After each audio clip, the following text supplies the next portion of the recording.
Yeah. What's up, man? It's our boy, Coach Malachi Williams in the building. We back. True Media Today, USA Boxing. We are back. We back up in this BI, man. We back up in here. One more again. Happy Tuesday. I think the day Tuesday. Yeah, happy Tuesday. September the 26th. I have to look at my damn phone. I be losing track of days. Man, bro, I be losing track of days, the day of the week. You get what I'm saying? Like, just, the days, not only days, but the date, the actual date. So I have to always look and make sure. Hold on, let me see what's up, man. Make sure I ain't doing nothing. Make sure I type in. All right, I'm connected. We connected to the Roadcaster. It is what it is. Connected to the trusted Roadcaster. We got 4 more days. 4 more days, man. And then we got this fight. And I'm not gonna lie, man. Even though the fight 4 days away, I don't really feel no excitement.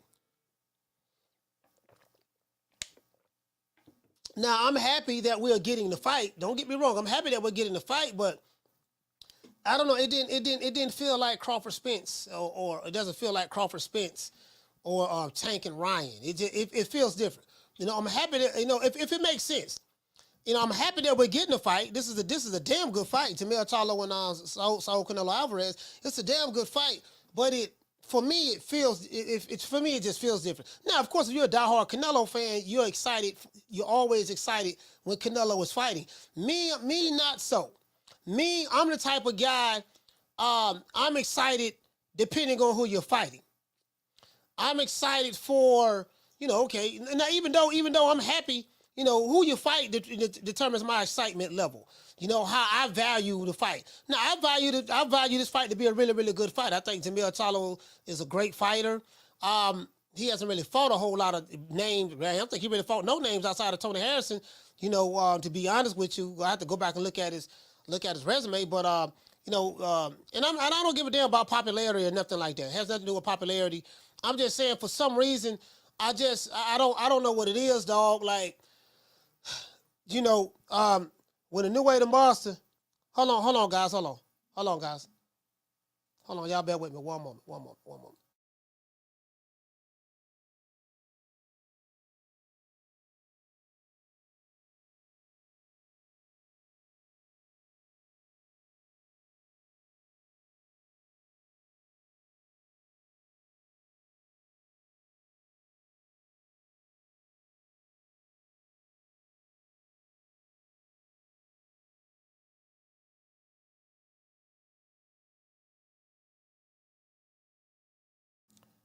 Sorry about that, guys.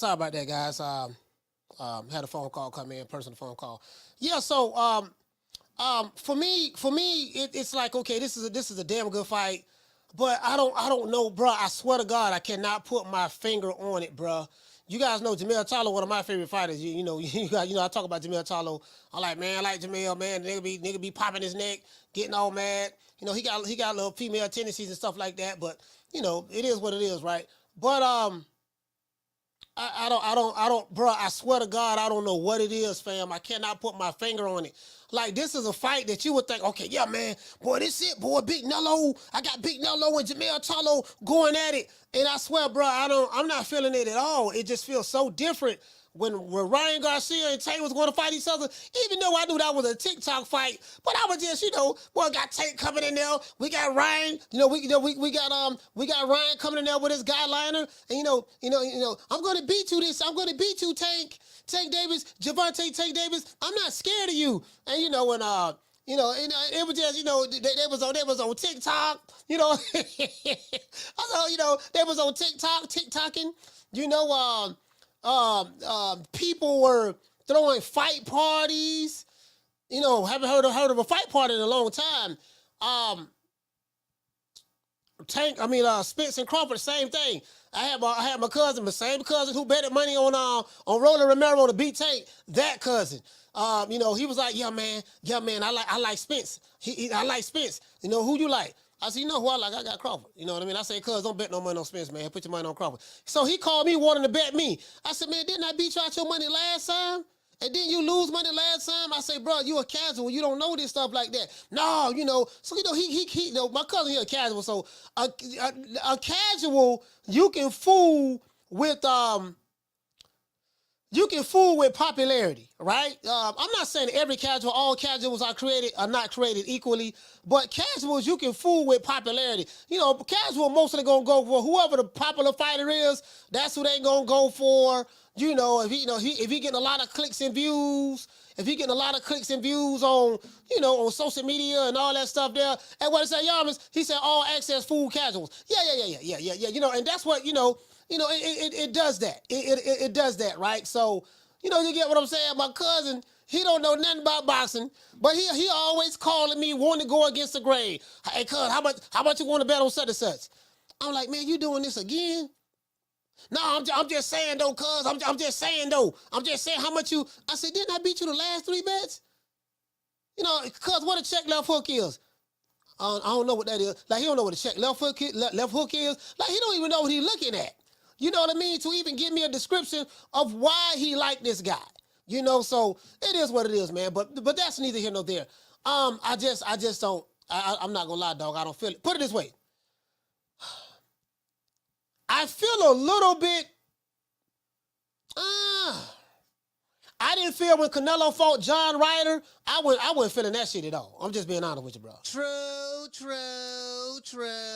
But I bought the fight. We went live for it. And this was no shade on Canelo or John Ryder, but it's John Ryder. I've never seen John Ryder. I think I've seen John Ryder fight 2 times. So I'm just being, only 2 times, And John Ryder's a good fighter. I saw when he fought Dane Jacobs. He's a good fighter and stuff like that, and and Zach Parker and stuff like that. But I just wasn't feeling it. When Canelo fought Dmitry Bivol, I'm not gonna lie to you guys. Was I really feeling that? I guess kind of. So no, I really wasn't feeling that. Kind of, sorta, because what it was for me.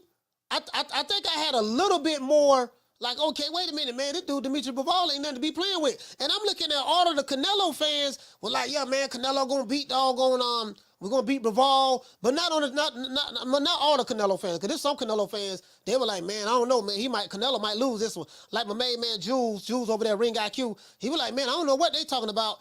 And I'm like, bro, I'm listening to a lot of the Alphabet boys, people who was online. Oh man, Canelo fighting a Euro bomb. He picking another Euro bomb. Well, all right, for one, Dmitry Bivol ain't from Europe. That's one. But 2, Dmitry Bivol is not a bomb, bro. Dude, what, he's a gold medalist. The dude came out of the Olympics. I remember when he used to fight on the Sergey Kovalev undercard.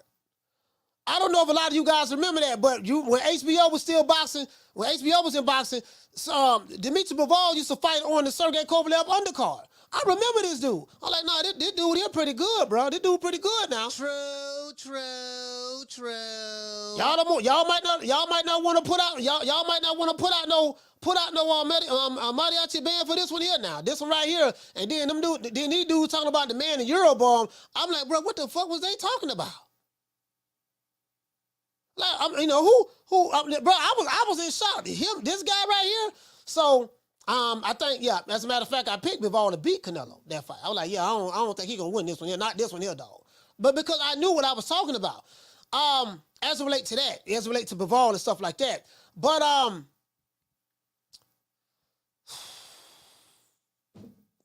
bruh, I mean, Jamil Charlo has an opportunity to become the two-time undisputed world champion. I would think that would get me excited, hyped. Like, yeah, man, yeah, what Jamil finna become 2-time undisputed. Just like Crawford fought Spence, he's gonna become 2-time undisputed. And I would think that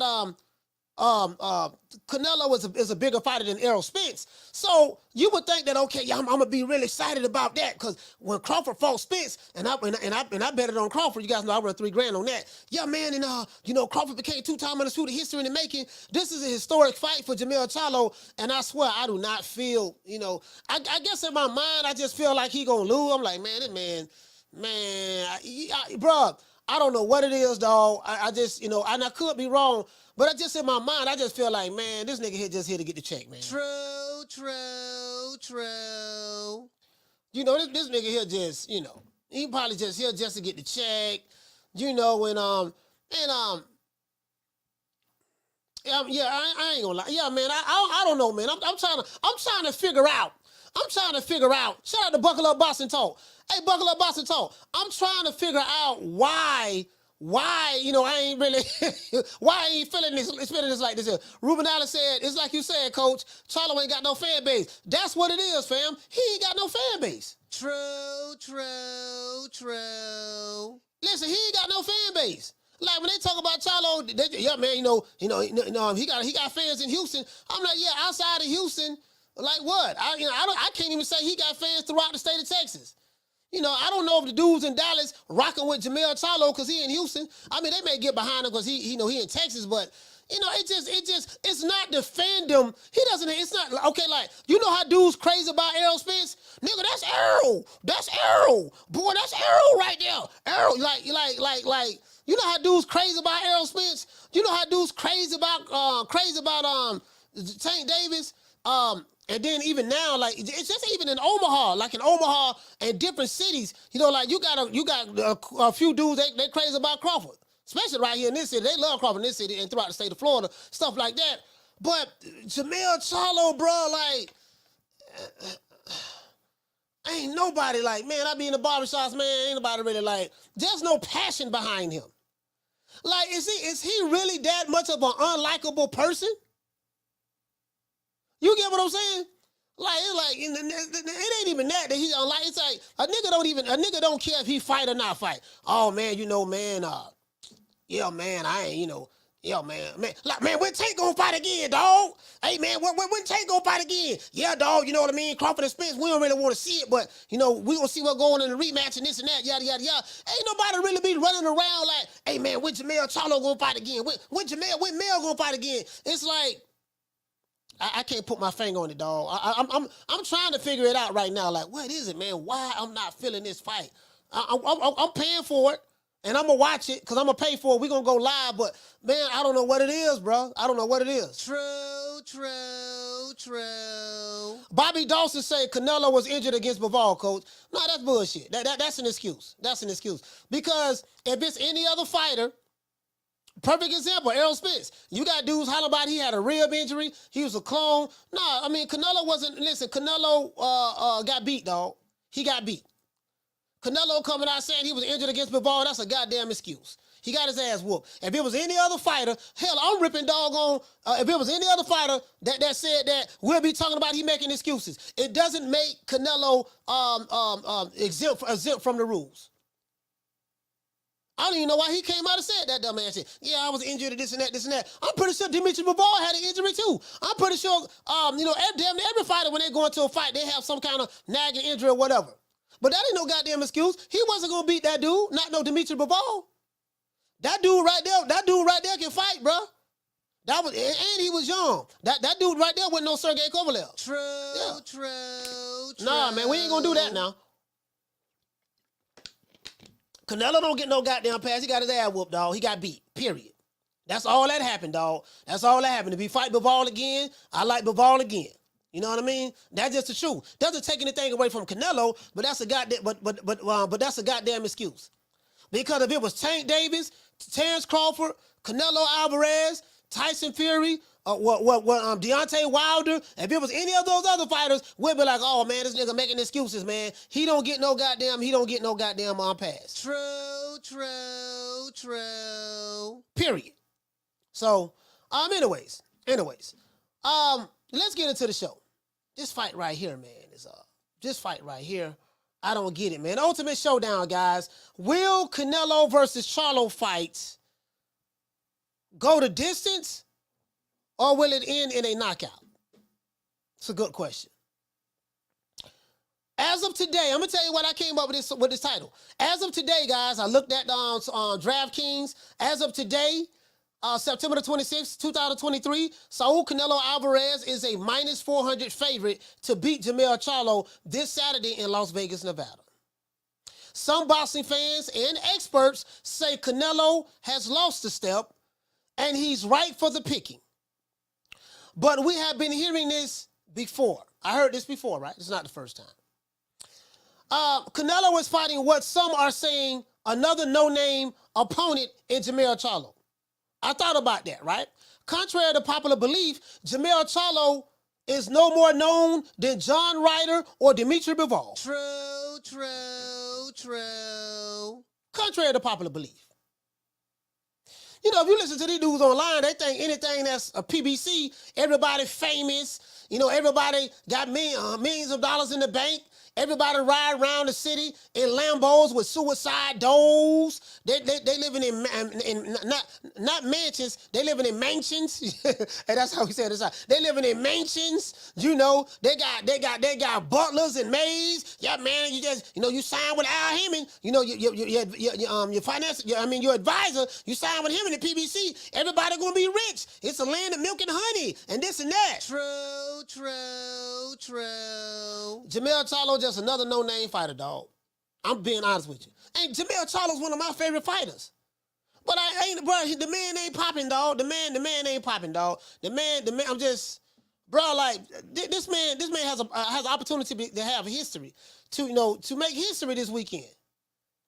And I ain't feeling, bro. I'm like, when I don't feel it, this the fight week.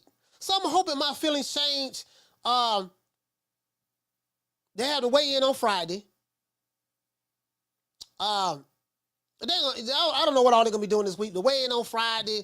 They're probably gonna have 2 press conferences and then the weigh in and all that stuff there this week. So we'll see. You get what I'm saying? So, but Canelo was fighting what some are saying just another opponent in Jermell Charlo. Contrary to popular belief, guys, Jermell Charlo is no more popular, no more known than John Ryder, Dmitry Bivol.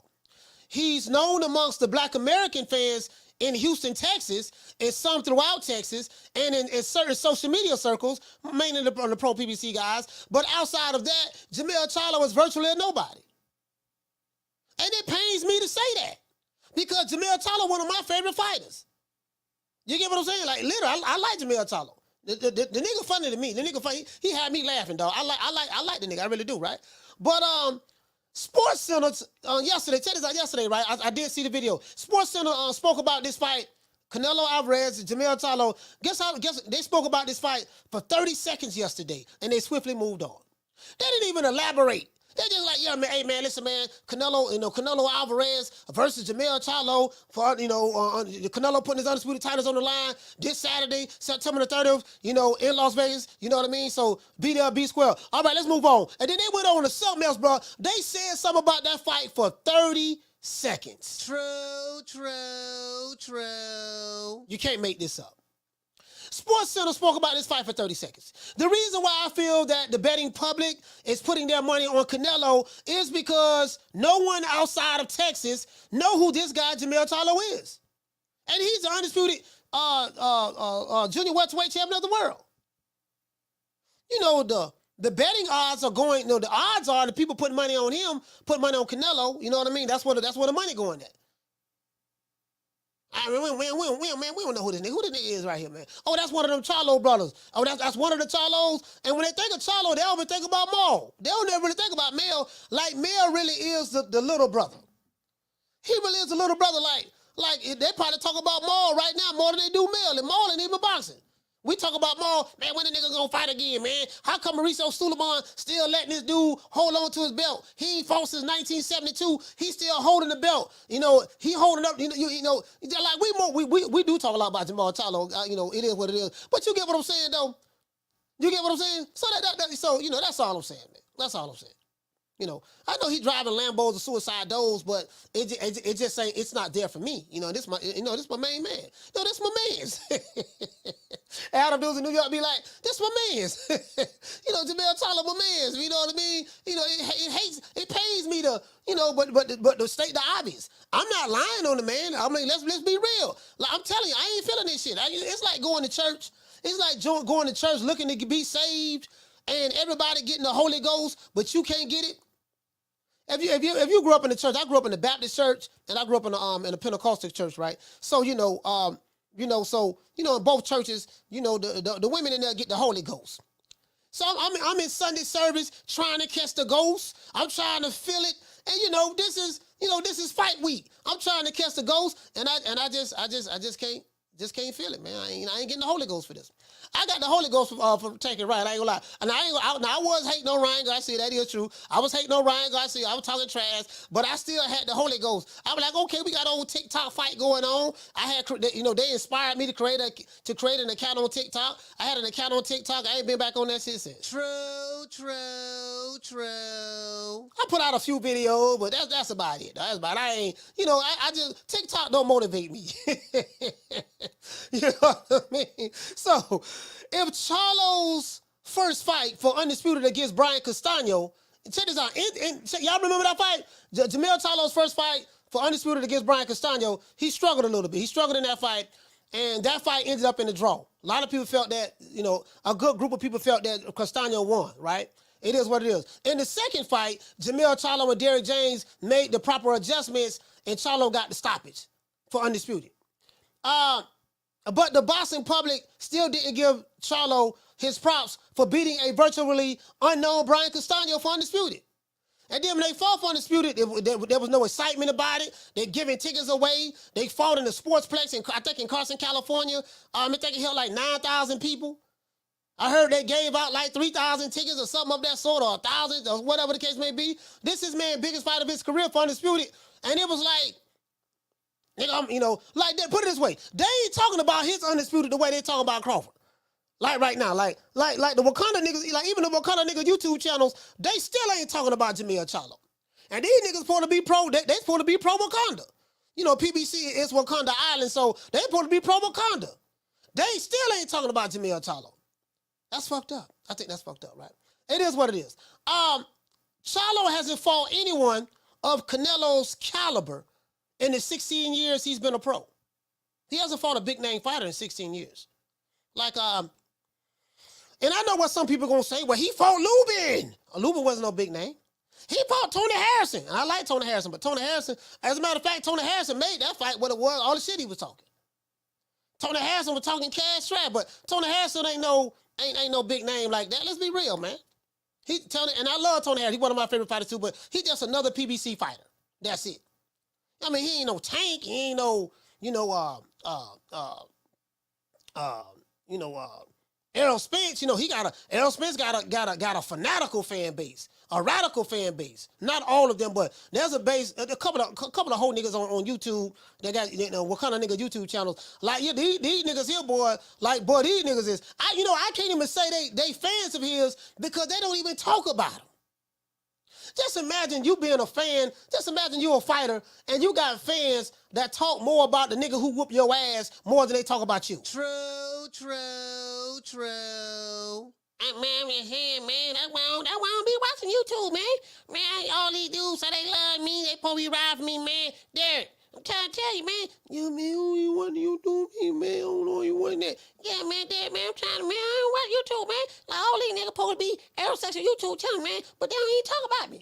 They don't talk about me. They don't talk about your business. They keep talking about Terry Crawford. Why they keep talking about him? The man whooped my ass. They talking about the nigga who whooped. They talking about the nigga who whooped at Spence ass. True.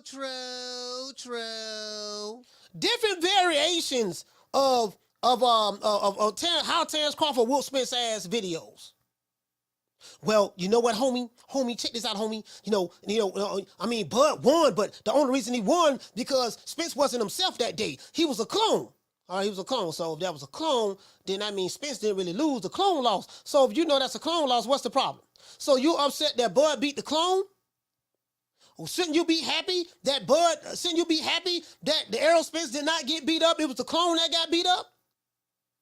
So why y'all, get what I'm saying? Yeah, man, yeah, he won, but you know about Victor Conte, right? What about Victor Conte? Yeah, you know he went to prison, for steroids. Yeah, in the 90s. Yeah, I know that. I remember ball code 90s, all that stuff that in the Olympics, stuff like that.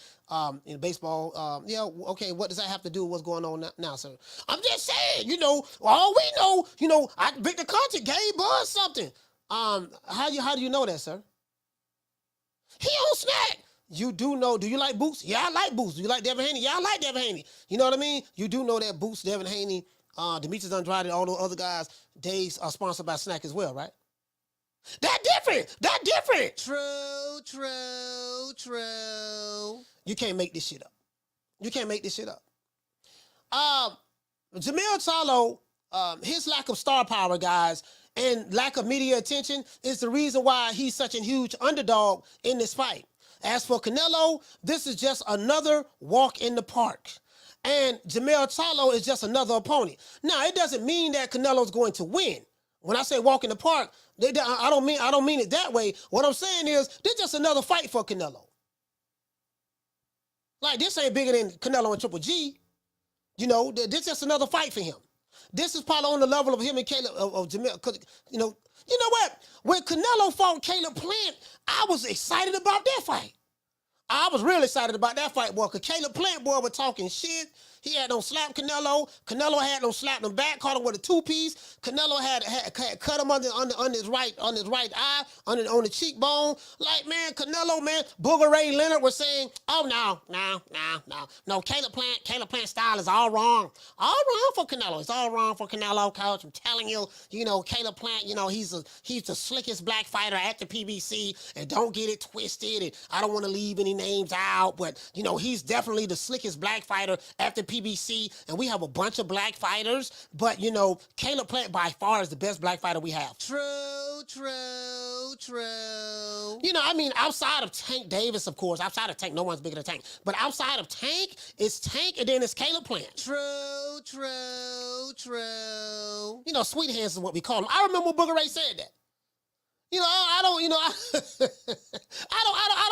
I don't even hear the twistity. I don't even hear the twistity from Booger Ray Leonard. You get what I'm saying? So anyways, it is what it is, man. Will this fight, guys, end in someone getting knocked out? If so, who are you guys betting on to get stopped? If Canelo is slipping, like many are saying that he is, Oscar De La Hoya and stuff like that, then Jermell Charlo has a good shot at winning this fight. But if Canelo is on his mark, if Canelo is on his A game, Jermell Charlo doesn't stand a snowball chance in hell at beating Canelo. When I say on his A game, I'm talking about defensively. Defensively. I'm saying slipping, parrying, countering, taking a half step back. Now, Jermell Charlo is good Jermell Charlo has a good step back game as well. He has a good step back game as well when he's on point. If they're wrong about Canelo, if Saturday is the day that, man, we got to show these motherfuckers what time it is, man. Man, Canelo, Jermell Charlo's been very nice to you. He's been kind. He hasn't said any bad things about you. You're like, man, I don't give a fuck about that shit, man. Listen, man, whether he say something bad or whether he don't say nothing bad, I'm coming to take this boy head off. You got some boxing fans of Canelo, yeah, man, Jermell Charlo was doing right. He don't want to piss Canelo off. Who gives a fuck if Canelo get pissed off? Nigga, get pissed off. Because I'm pissed off. Because ain't nobody giving me a chance. I don't want see, this is another thing too, right? Some of these boxing fans became just too goddamn soft. Like some of these boxing fans, and I don't mean no disrespect, and again, I don't want to leave any names out, and again, I don't want to throw anybody under the bus, but I got to call it the way I see it. I say, man, have they seen videos of Mike Tyson? Have they seen videos of Marvelous Marvin Hagler? Have they seen videos of James Lights Out Toney? Have they seen videos of Roy Jones? Have they seen videos of Antonio Tarver? Have they seen videos of what's some other guys back in the day, man? Larry Holmes. We ain't gonna talk about Ali. Ali, like, bro, like, come on, man.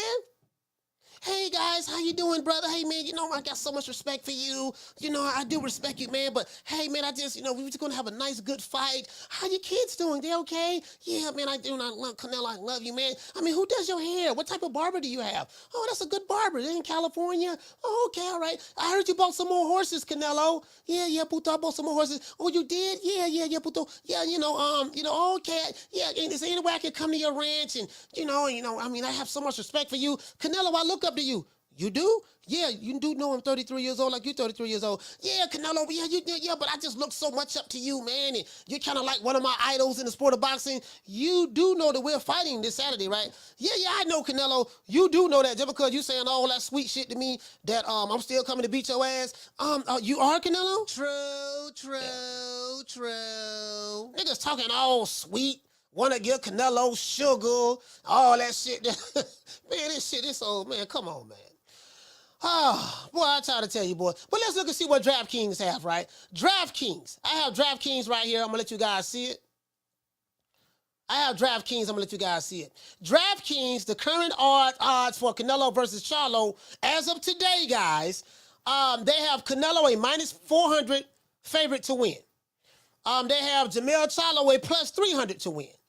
The total rounds, this is the over and under. 10 and a half minus 20, minus 320 over. So they're saying that the fight will go over 10.5 rounds. So minus 320. If you bet the over, it's a minus 320, right? If you bet, if it go under 10.5 rounds, meaning somebody gonna get stopped, whatever case may happen, it's a plus 320. It's a plus no, sorry about that. It's a plus 220. I'm gonna show it to you. We're going to DraftKings. It's a minus 240 if you bet on the fight going the distance. It's a plus 175 if you bet that the fight won't go the distance. The actual fight outcome, Canelo Alvarez to win by a decision or a technical decision is minus 135.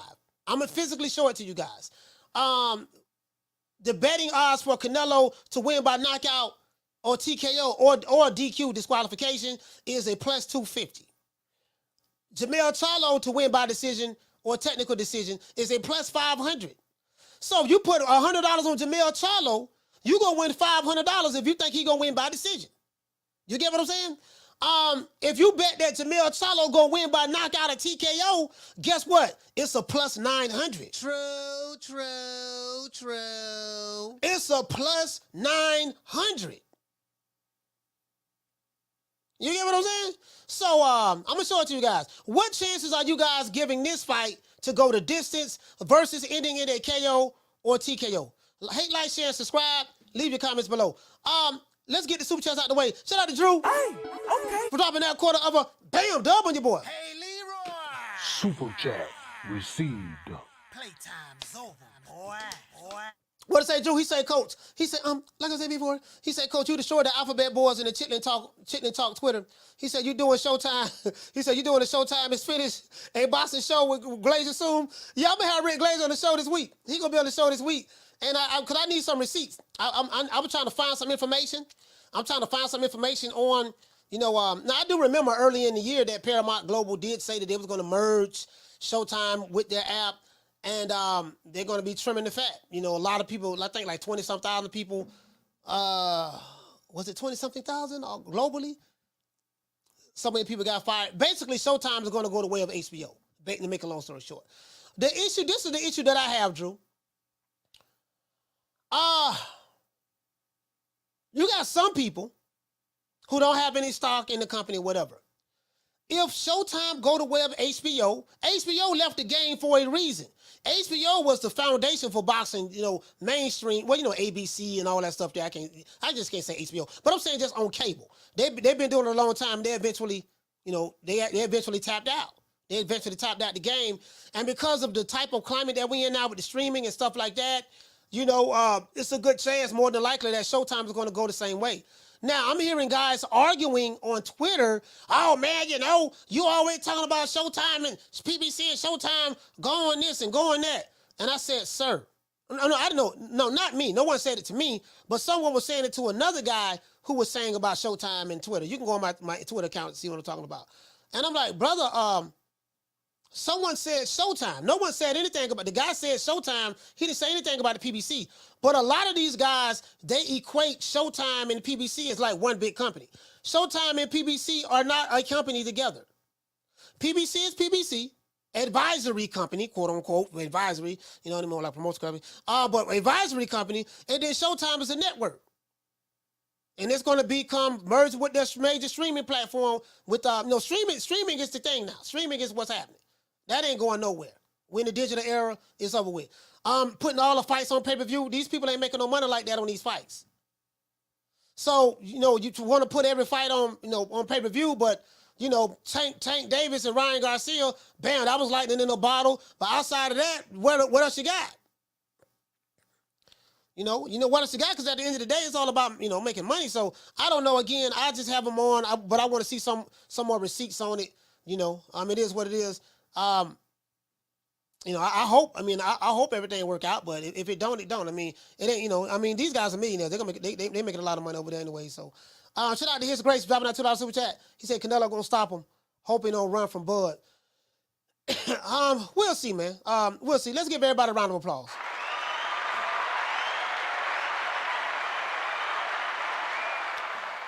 How many likes we got in here, man? We got over 400. Boy, this some bullshit. We got over 460 people in here and less than 200 likes. My nigga. Hold on. We got a bunch of motherfuckers hate watching. We got to get the likes up, man. I ain't dropping the phone line until I get to 200. We got a bunch of motherfuckers in here hate watching. I tell you what. That ain't no problem. Before we get into the show, for all these our Al Haymon guys who worship Al Haymon, I do this for you guys because I do know that Al Haymon is your Lord and Savior in your lives. And even though a lot of you niggas broke, saying your baby mama Section 8 apartment ain't got no money. But for some reason, you just find joy and represent for a guy who don't know who you is, wouldn't piss on you if you was on fire. You don't even know what the nigga look like, don't know what he sound like. But hey, I do this for you guys. We got to say all praises due to the Most High, the Most Exalted, Mr. Al Haymon. Well, you know, I guess I got to be like everybody else and sing Al Haymon. I can quit my job now, baby. 6 figures, baby. You feel me? But a name. Do you have a name? Oh, nah, I ain't got no name, you know. Name them names, man. They know who they is. Name them names, please. The names need to be named. They know who they is. The Mexican monster. You know, I just want to throw that out there. And also, if you're sitting there hate watching, don't want to hit the like button, Riley, get him. Look, fuck you. Fuck the plane you flew in on. Fuck them shoes. Fuck the socks with the bell on it. Fuck them cheap-ass cigars. Fuck your yuck mouth teeth. Fuck your hairpiece. Fuck your chocolate. Fuck Guy Ritchie. Fuck Prince William. Fuck the Queen. This is America. My president is black and my Lambo is blue, nigga. Now get the fuck out my hotel room. And if I see you in the street, I'm slapping the shit out of you. Man, shout out to La Jessica in the building. Shout out to Weedy. What's going on, fam? Shout out to Shads 1419. Salute to Teach. What's going on, brother? Shout out to King KO. Shout out to Gertz. Shout out to Jose Ayala. Shout out to my main man, Knockdown 305 in the building. Cooking with Sir Senior. Salute, fam. Shout out to Mimi. What's going on, sis? Mike the Mobile Mechanic. Jamie Rivera. Schoolo X-Man. Shout out to JC in the building. You know, et cetera. It is what it is, right? Shout out to Josie. Josie, what's going on, fam? Shout out to Josie. Shout out to Mailman Mac. What's going on, brother? L. Harvey in the building. Shout out to the inevitable D-Block. You know what I mean? It is what it is. Once we get over 200, I'll drop the phone lines. I want to show you guys something. Let's look at DraftKings. Now, I would have thought these betting odds would have dropped once we get closer to the fight, because they've been at 400 for a minute. These betting odds have been at 400, minus 400 for Canelo for a minute now. I said, okay, you know, they dropping the all access. You know, all access. Jermell Charlo look like he ready. You know, Jermell Charlo was running. He was running, doing his thing. You know, he said, goddamn it, you know, he said, you know what he said, right? Now do you retire, or do you take one of the toughest fights of your career against a young black African-American stud who's been working his ass off since he was 8 years old? Do my brother put it all on the line then? So if not, then come see me. I want some smoke. I want it all, baby. Now, Jermell Charlo said he wanted some smoke. Guess what? He gonna get the smoke. He gonna get the smoke Saturday. He said he wanted some smoke. He gonna get the smoke Saturday, for real. True. You know, I think a lot of people feel like this might be an old setup fight too. man, this the old banana in the tailpipe, boy. This the old Lucy put the football down. Charlie Brown thinking he finna kick the ball, and right when Charlie Brown cock his leg back, they kick the ball to make a field goal. Lucy pulled the ball back. Charlie Brown kick, swing, and miss. Do a somersault in the air and land flat on his back. True. Here we go right here, guys. Now, this is DraftKings. Y'all see that? DK, right? DraftKings network. It said Canelo versus Charlo odds. Favorites, underdog for undisputed title, bout heading into fight week. And then they break it down, right? You see this here. You know, Jamil Charlo sitting there, Canelo, they sitting there looking at each other. You get what I'm saying? It is what it is. Saul Canelo Alvarez, we know he putting his title on the line and all that. We ain't got to read all that shit there right there. As you can see right here, current odds for Canelo versus Charlo as of September the 26th, guys, they got Canelo at minus 400 to win. Jermell Charlo is a plus 300. We're going to look and see where these odds drop or where they increase. Total rounds, people are picking that despite the total rounds, as you guys can see, 10.5 rounds is the over, right? Underdog, 10.5 rounds, it's plus 220. So, I'm not the underdog, the over and the under, right? The distance, will the fight go to distance? It's a minus 240. People say yes. If you put money down on that. And then plus 175 if you say don't go to distance. So, you might want to check that out. I'm not, again, I don't know, a lot of these, like some people I know, I got a lot of friends, they professional gamblers, boy. So I'm not a professional gambler like that. I'm more of a head up guy, but it is what it is. A lot of these guys, a lot of this verbiage right here, Canelo by decision or technical decision, it says minus 135, this is the fight outcome. So these are many different ways you can bet, right? Canelo by KO or TKO, plus 250. A draw. Y'all look at the draw. The draw is a plus 1,800. True. Hey, the draw is a... Hold on, guys. Sorry about that. I thought you guys seen it. You guys can see it? Oh, you guys can't see it. Listen, the draw is a plus 1,800. Kind of make you want to... Hold on, check this out. Listen. The draw is a plus 1,800. If Jamil Charlo win by decision, it's a plus 500. If Jamil Charlo win by KO or TKO, it's a plus 900. Now, they think they slick. I'm telling you what they doing now. Boy, it might be some people, boy, we gotta put a couple of hundred on Jermell. But we put 200 on Jermell, that's gonna be, if we put 200 on Jermell, like if you put 100 on Jermell right here to win by decision, you know what I mean? What they do? That's 500, you'll win? I think that's 500. Look at this one here though. Draw plus 1,800. So is that $100 give you 1,800? Shout out to Al Money. Shout out to Summer in November. What's going on, sis? You get what I'm saying? But they making this very, very enticing. They are making this very enticing. Boy, look here. They want you to put that bread on Jermell Charlo, boy. But I got Charlo. Listen, we bet on the draw. Bet on Jermell Charlo winning by decision, and bet on Charlo winning by knockout. True.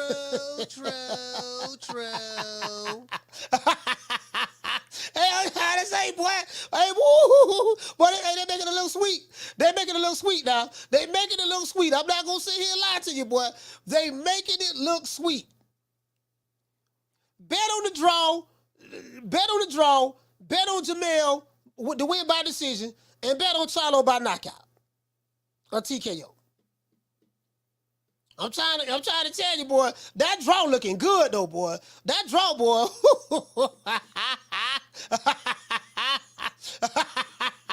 Hey, boy, I had to put my 200 on this here, boy. Yeah, boy, that draw looking good, boy. Nigga, listen, I'm pulling for the draw. True.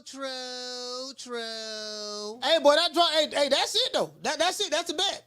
That's a bet right there, boy. That's a bet. I want to show you guys something. I gotta show you something. Somebody sent me this, right?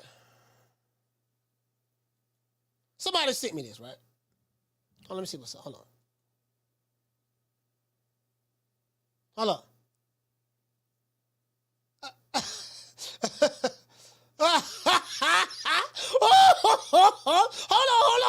See, I don't got hyped about this. What am I talking about, Coach? Somebody sent me a promo video from Matchroom. And again, I ain't tripping on no networks, but Coach, why you happy about this? They sent me a promo video. Sorry about that, guys. Of Devin Haney and Regis Prograis. They sent me a promo video of Devin Haney and Regis Prograis, and I don't got the Holy Ghost already. True. Now this is what I was expecting. Shout out to Rob Boy Fresh. Hey, okay. Dropping that quarter of a damn W, boy. Hey, Leroy.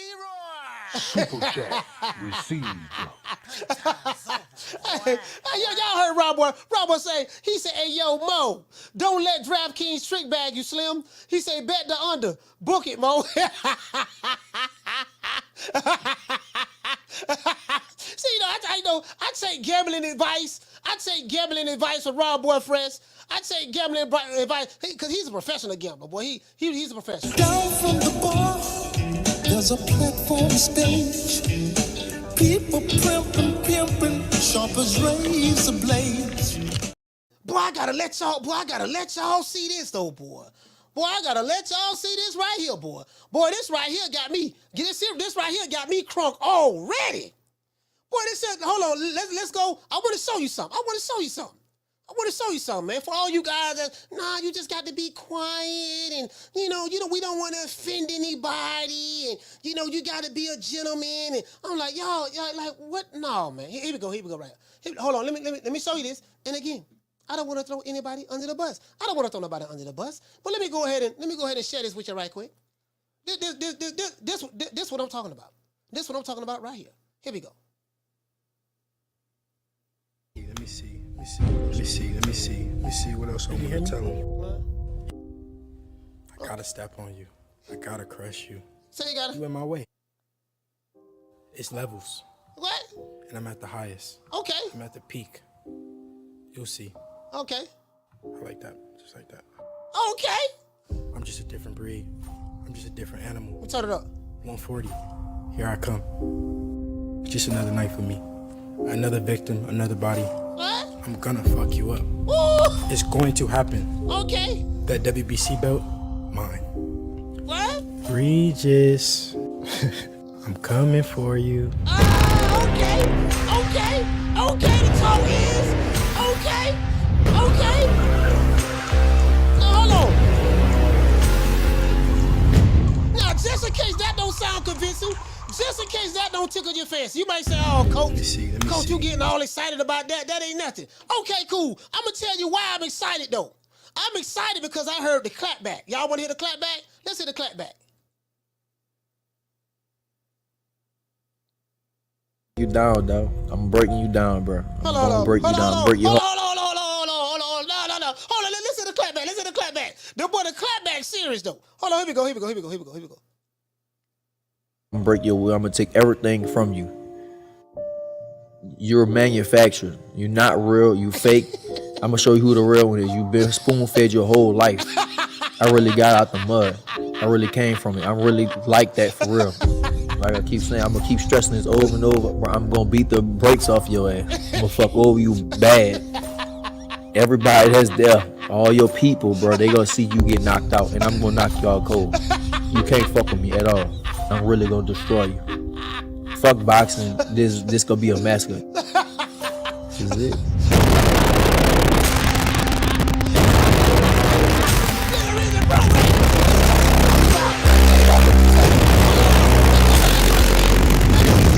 Let's do this again. What Regis Prograis said. Look how he talked to Dale. Look how he talked to Dale, man. I'm gonna break you down, though. I'm breaking you down, bro. I'm gonna break you down. Break your heart and break your will. I'm gonna take everything from you. You're manufactured. You're not real. You fake. I'm gonna show you who the real one is. You've been spoon-fed your whole life. I really got out the mud. I really came from it. I'm really like that for real. Like I keep saying, I'm gonna keep stressing this over and over. Bro, I'm gonna beat the brakes off your ass. I'm gonna fuck over you bad. Everybody that's there, all your people, bro, they gonna see you get knocked out, and I'm gonna knock y'all cold. You can't fuck with me at all. I'm really gonna destroy you. Fuck boxing. This gonna be a massacre. This is it.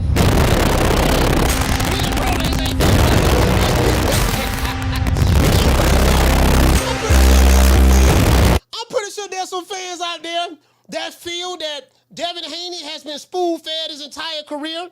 There are some fans out there that feel that Devin Haney is a paper champion. He ain't no real champ. Nigga ain't no real champ. Devin Haney ain't no real champ. He's a paper champion. He been spoon-fed. He took the easy way out. But this ball be taking the easy back. Fight another ball. That's see, it wasn't necessarily what Devin Haney said, but when I heard Regis Prograis, like I believe that shit. Regis Prograis was like, yeah, my nigga, I'm tired of this shit, dog. Like my nigga, my nigga, you been spoon-fed your entire career. You know, man, you manufacture. He said,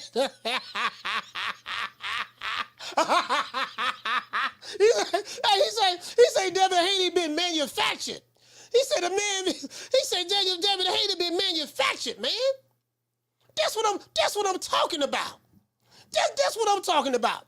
Hey, Regis say the man been manufactured. He's a paper champion. I'm knocking him out. I'm gonna do him dirty. Man, I ain't got, man, come on, man. This man calling me out like it's sweet. You get what? Hey, I'm tell you, boy, David, hey, he gonna have to kill Regis program in that ring that night, boy. One thing I can promise you, boy. This what I can promise y'all. Devin Haney gonna have to kill. He gonna have to kill Regis program in that ring, bro. I can promise you that, bro. He gonna have to kill that dude in that ring that night, bro. You can believe that. You can believe that. True. He gonna kill him in that ring now. Now that, but that's what I'm talking about. That's what I'm talking about. You get what I'm saying? Like, you know, that's what I'm saying. I know, like Jamil Charlo, like, hold on. I got something else for y'all. Before I drop the phone lines. I have something else for y'all. Some of these niggas, like it might be some people that's feeling some type of way about that. Man, why he talking like that, man? And why he can't be a gentleman about it? I'm like, man, ain't nobody hear that gentleman shit, man. Ain't nobody hearing that punk ass shit, man. Like, y'all, like, you know, that's the new booties, man. That's the new booties here, man. See, this the problem. We got a bunch of cream corn boxing fans right now, right? If you say something, if you talk mean or greasy to their favorite fighter, they go to feeling all sensitive. But we got quite a few cream corn boxing fans going on right now, online on social media. Yep, that's right. I'm running things. Cream corn. That's why they call me that. Smooth. I got more measure for your pleasure. Stick with me, baby. I'll have you farting through silk. And let a nigga mess with me. I'll jump on him. All 93 pounds of pure dynamite.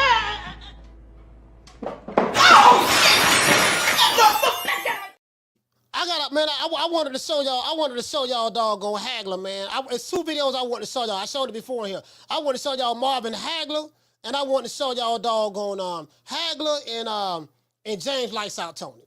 Hagler was like, you know, Hagler say, I got hurt written across my forehead. H-U-R-T, hurt. He said, I'm in the pain business. He said, I'm going to knock this man out. You know, he might be the beast, but he would be the beast no more. You know, whatever y'all want to call him, John the Beast Mugabe, I promise you, I'm going to knock this dude out, man. And this one, Hagler was on the tail end of his career. This was his second to last fight. He fought John the Beast Mugabe, and then he fought Sugar Ray, lost in a controversial split decision, you know, and then he retired right after that, right? And this was his 60-something fight.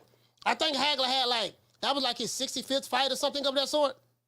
60-something fights, right? Like, this Hagler. Yeah, man, I ain't give a fuck about this nigga because he got 25 knockouts and he's supposed to be the next whole head cheese sandwich y'all hyping up. I don't care about this pussy ass shit. He said, look, I'm knocking this nigga out, man. I'm stopping this nigga. And Hagler stopped him too. He stopped him in the 11th round, I think. It was a hell of a fight. He hurt Hagler a couple of times. Hagler almost got him out of there like the 6th round or something of that sort. And then James Lights Out Toney, I don't care who you is. I'll fight anybody. I don't care who it is. If you anywhere in my division, you a champion, you got a belt. He said, I'm at you. This is what James Lights Out Toney said. I got the video right here. I got it right here. I'm trying to find it though.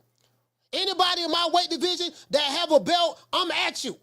In today's time, if you were to say that, oh man, you clout chasing. Why you trying to fight the champ?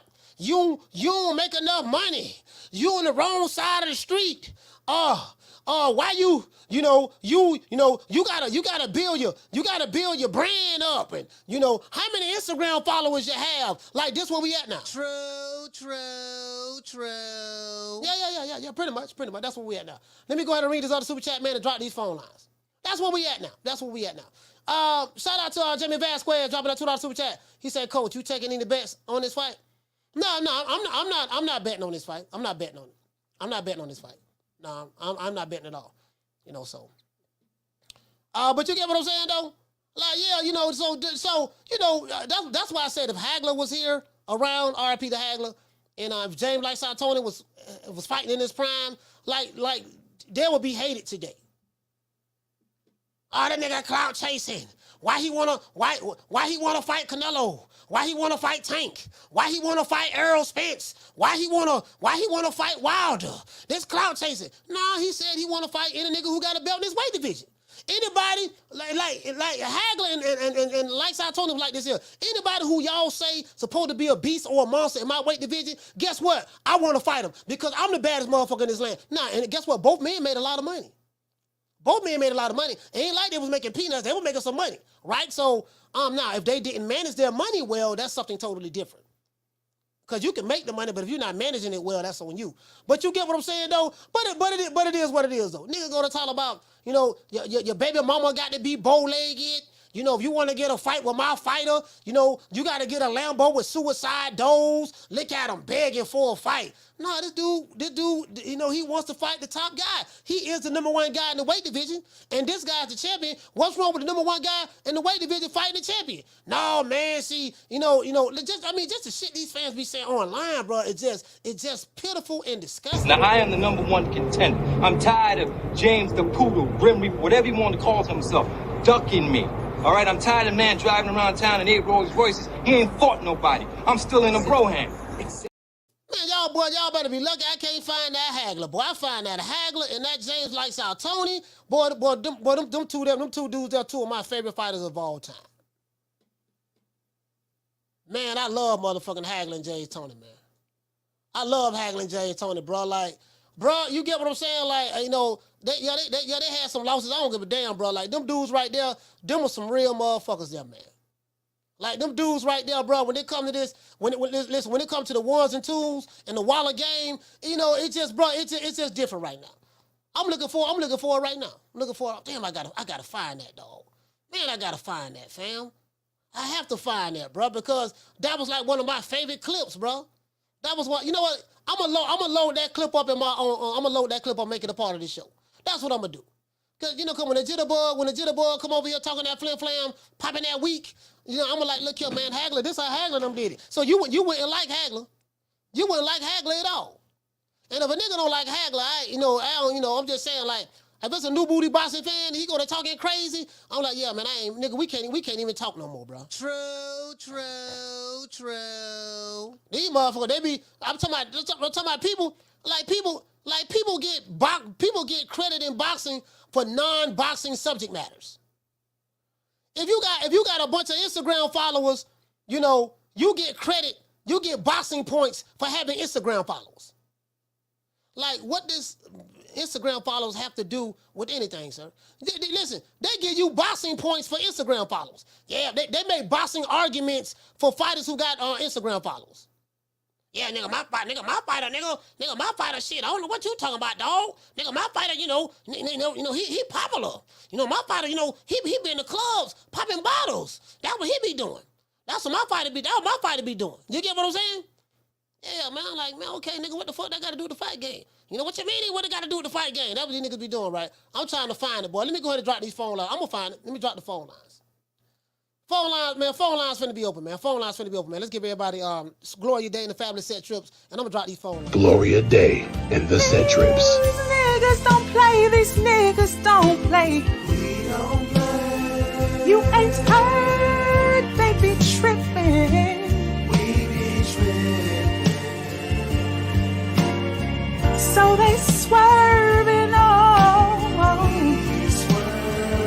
No faking and no switching. And repping hard for the set. Oh, mamas, it ain't no lie. Because niggas gonna bust. I'm gonna find that, bro. I'm gonna find that video. Y'all see my nigga. Y'all see Hagler. R.I.P. to the legend, man. No mercy on his forehead. No mercy. Y'all see him? No mercy. Phone lines over, man. 530-494-96. You wanna talk some shit? Call me. Start some shit, bitch. Sup, fool? You gonna talk shit about me, homie? Where you from? Hundreds of niggas is waiting for your motherfucking call, and they all talking shit about you right now. Call the coach at 530-494-9636. We waiting on your bitch ass. Yeah, man, I'm trying to find that. Oh, here you go. Boy, I found it. Yes, sir, I found it. Yes, I did. Lord have mercy.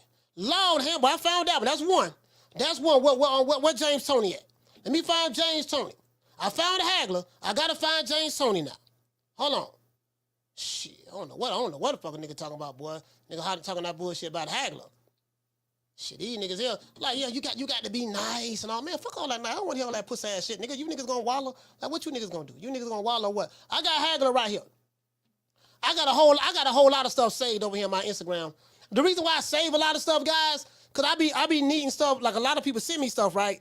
So I be needing stuff for points of reference. I got wrestling in here. I got all types of stuff in here that I have saved. Whole lot of shit I got in here saved. Johnny Rice, I got doggone WWF. And I got all kind of shit saved in here, man.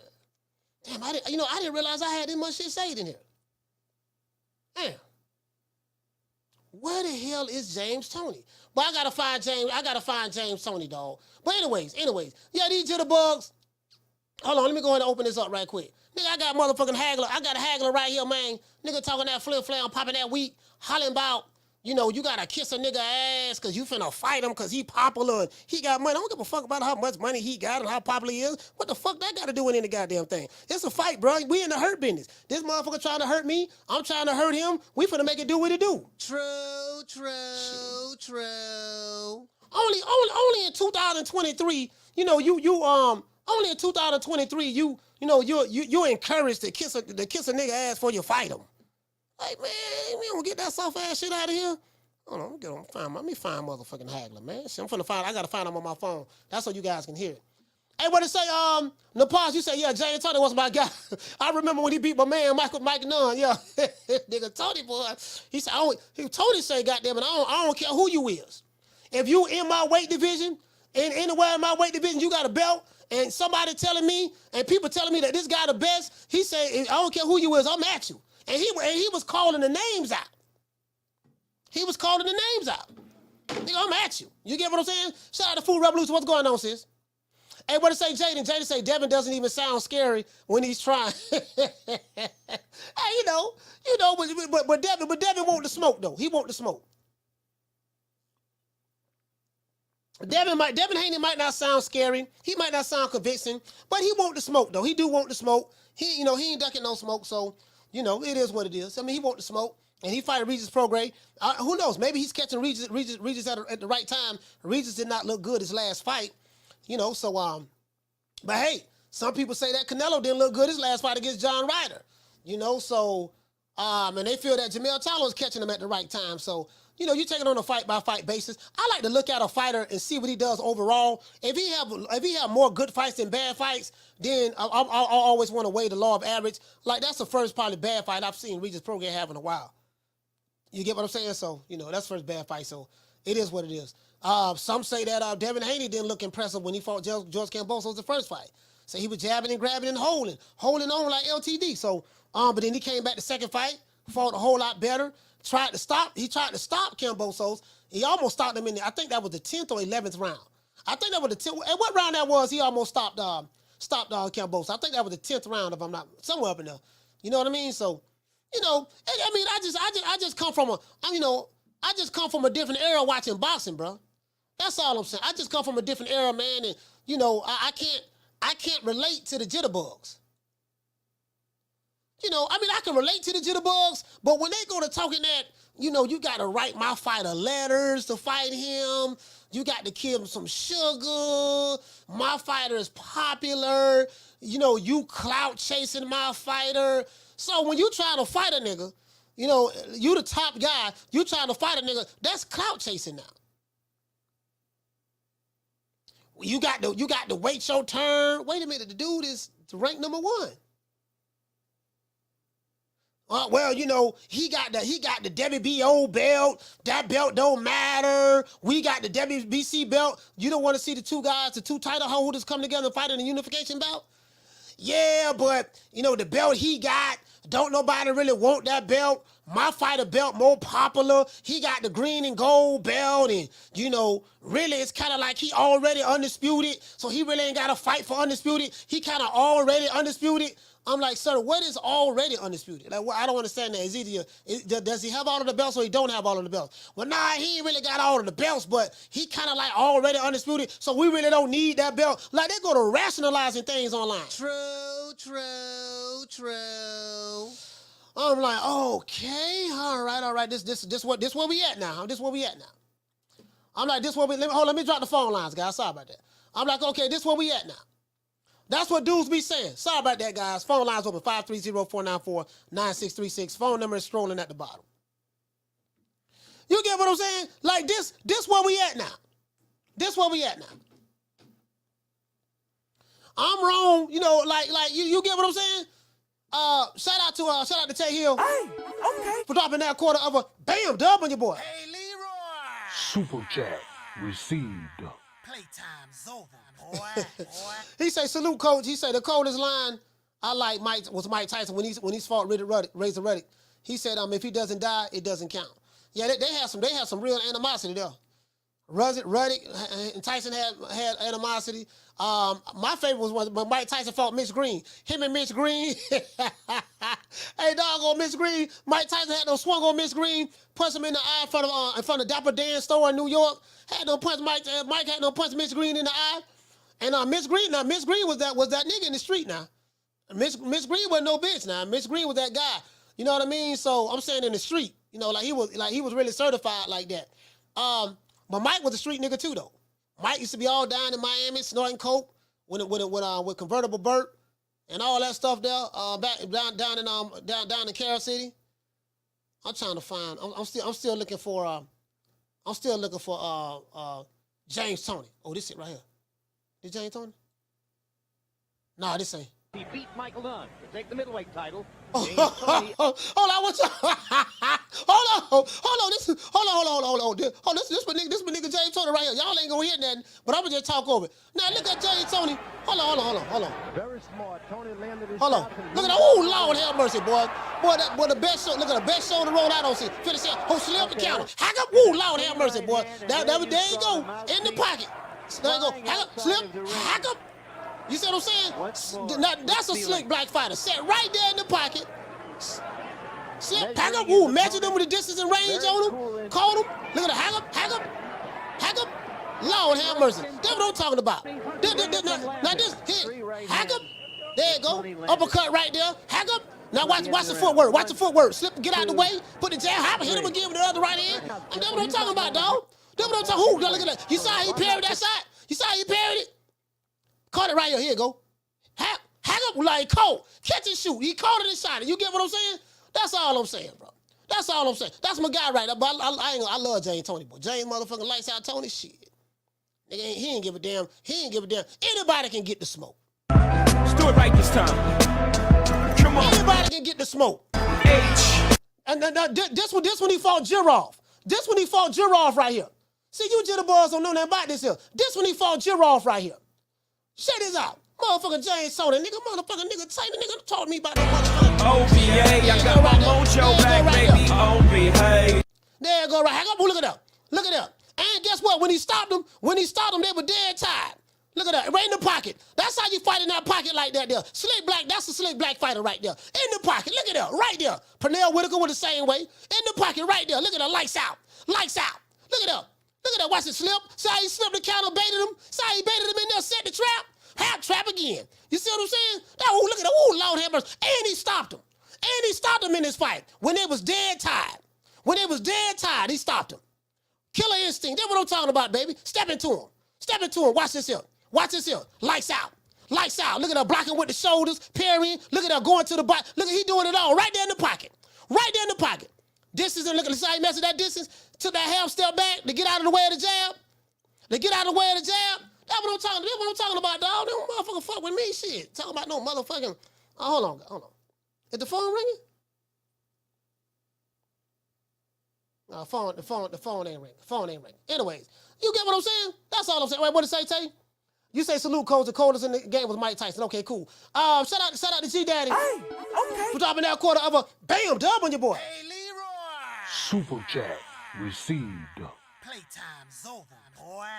G Daddy say salute, coach, for supporting the sport of boxing in your own way. Yeah, man, I appreciate that, fam. I appreciate that. I'm just saying, fam, like, you know, I want dudes that want the smoke. That's Down from the bar, there's a platform stage.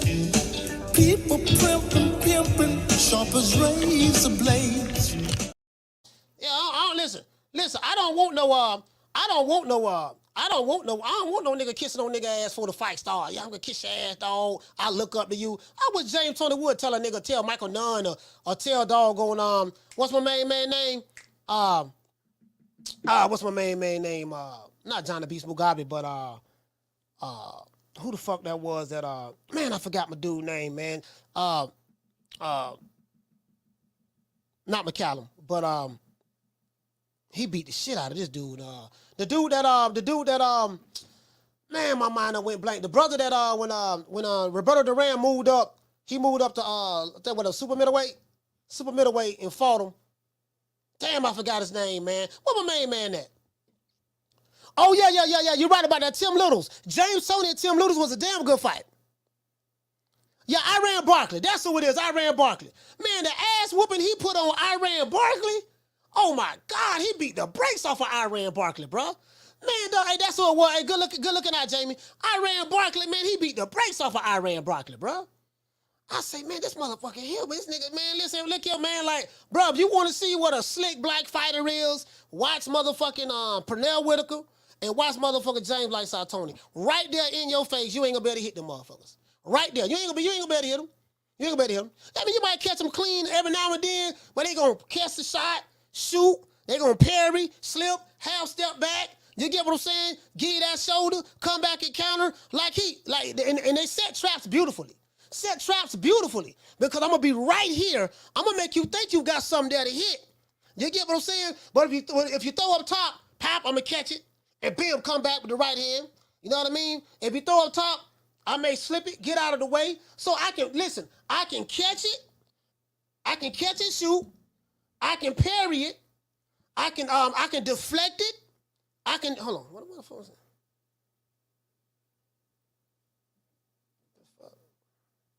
Why my shit ain't? Hold on. Sorry about that, guy.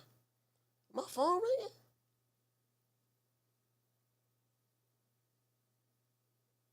All right, y'all call back, man. Why the fuck my phone ain't ringing? Oh, you know what? My bad, y'all. My bad. Hold on. I know what the problem is. Damn, I you know what I did? Damn, I fucked up. My bad. I know what the problem is, y'all. Hold on. Call waiting. I think I took off the call waiting. Incoming calls.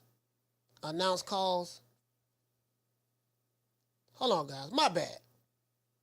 Hold on, my bad, y'all. I'm like, why the fucking phone ain't ringing? This shit going straight to voicemail. Hold on, guys. Damn, what the fuck? Announce calls. Always. My bad. Hold on, guys. I'm trying to figure out why the phone wasn't fucking ringing. No. I ain't silencing shit. Nah, we good. Did I? Hold on. Let me see what's up. Y'all try to call back now. Try to call back now. Call forwarding. No. Call waiting. Man, what the fuck I did to my motherfucking phone, man? Man. This some bullshit. Voicemail again. Somebody just tried to call back again, man. Man, this some bullshit, man. God damn. True. Hold on, guys. Hold on. The fuck I did? Trying to figure out, man. It's on me, dog. It's on me. I did something earlier because I was trying to keep the. Okay, here you go. Here you go right here. Bam. All right, we finally got a call calling in. Damn. There we go. All right, caller, what's your name? Where you calling from?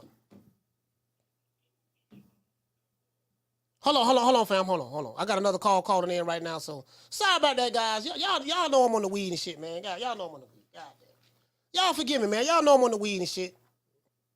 Y'all know how I get when I be smoking. Y'all know I'm on the weed, man. Forgive me. Hey, caller, what's your name? Where you calling from?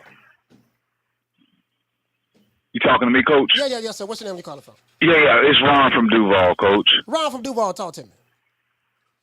Ain't nothing, Coach. I completely agree, though. I was listening to you. I like lights out. Back in the day, they was fighting everybody. Like, it was crazy. Like, you had, dudes like Roy Jones. They was calling out people for all the smoke. Like, people don't get on, they don't talk like that. They don't even want to upset each other. You feel me? It's like, oh, that's my friend, and that's not, we not gonna talk. Just like when Mike had Charlo on the podcast, and he like, I want to see who really wear that big motherfucking hat. You feel me? Like, yo, you and Arrow will be a big money fight. Oh no, that's my stablemate.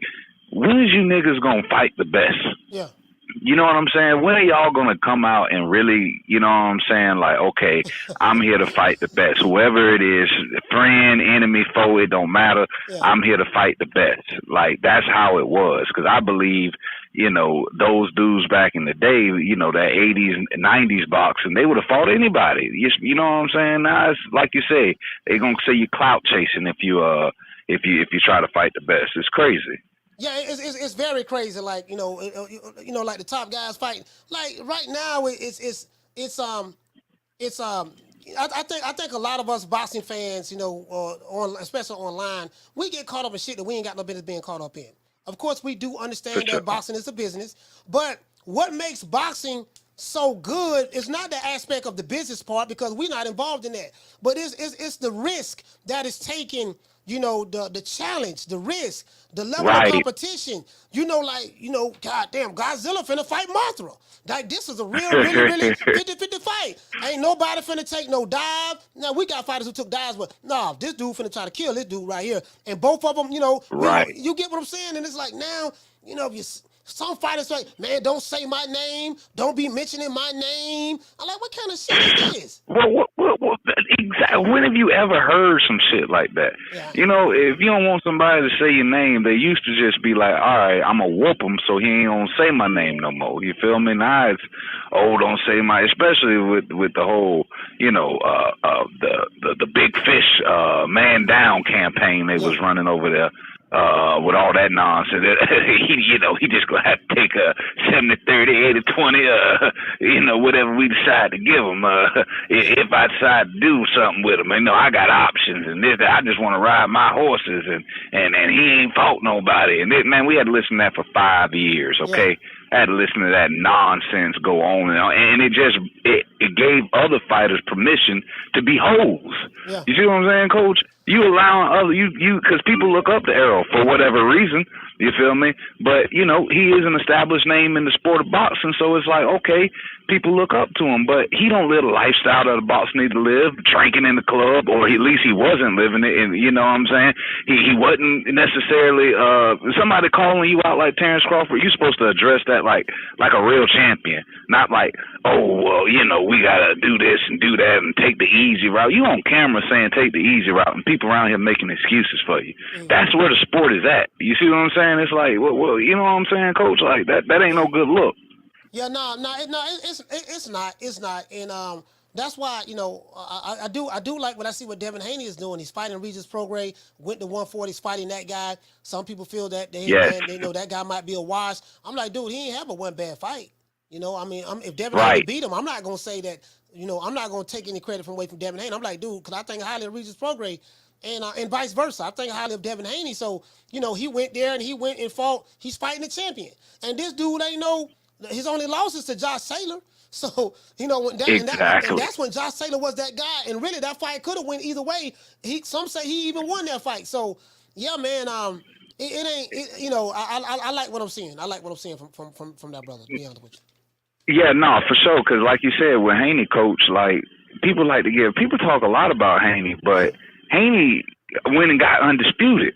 Okay, just like Bud said the other day, they was like, he was on somebody's interviewing. Somebody was interviewing Bud, and they were like, what about a fight with you and Tank Davis?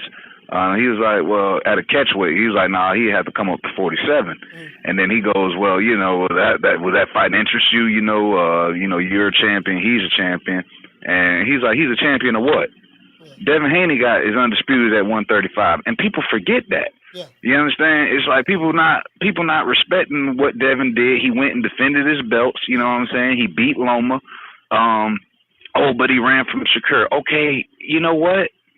Even if he did, he's still fighting the best. You see what I'm saying? Even if he didn't, if him and Bill or him and his dad wasn't ready for that fight at 135 with Shakur when he came in the ring after the Loma fight, and they didn't want to entertain that right then and there. Okay, so be it. But he just got done fighting Lomachenko, so it's not like he wasn't fighting nobody.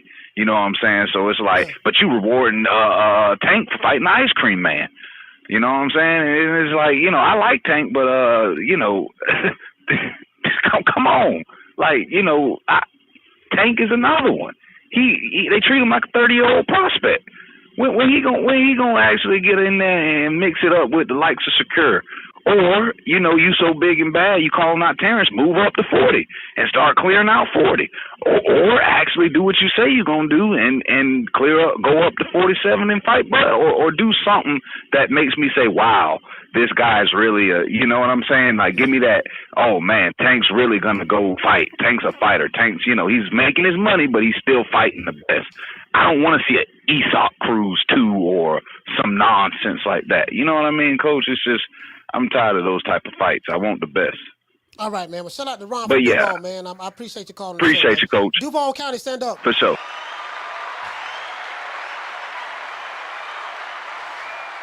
Man, sorry about that, guys, man. I got all these, man, there a whole bunch of people been called on the show, man. God damn, I done missed 1, 2, 3, 4, 5, 6, 7, 8, 9, 10, 11, 12 calls I missed. 12 calls. Damn. Shit, the phone going straight to voicemail. 12 goddamn calls, bro. My bad, bro.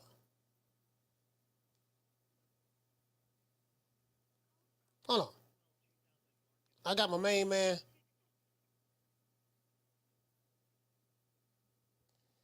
Caller, what's your name? Where you calling from? Jamie from New York. Jamie from New York. Talk to me, fam. Hey, Coach. I have to agree with the previous caller. You know, Haney is, I respect Haney. You know, I like him too. I mean, he's moving up in weight. He's fighting one of the top guys, so you got to give him credit for that, man. You know what I mean? Like other fighters, I mean, they keep pulling out people, but they're not doing anything to go out of the way to fight these people, you know? This is like the era of ducking, Coach. You know?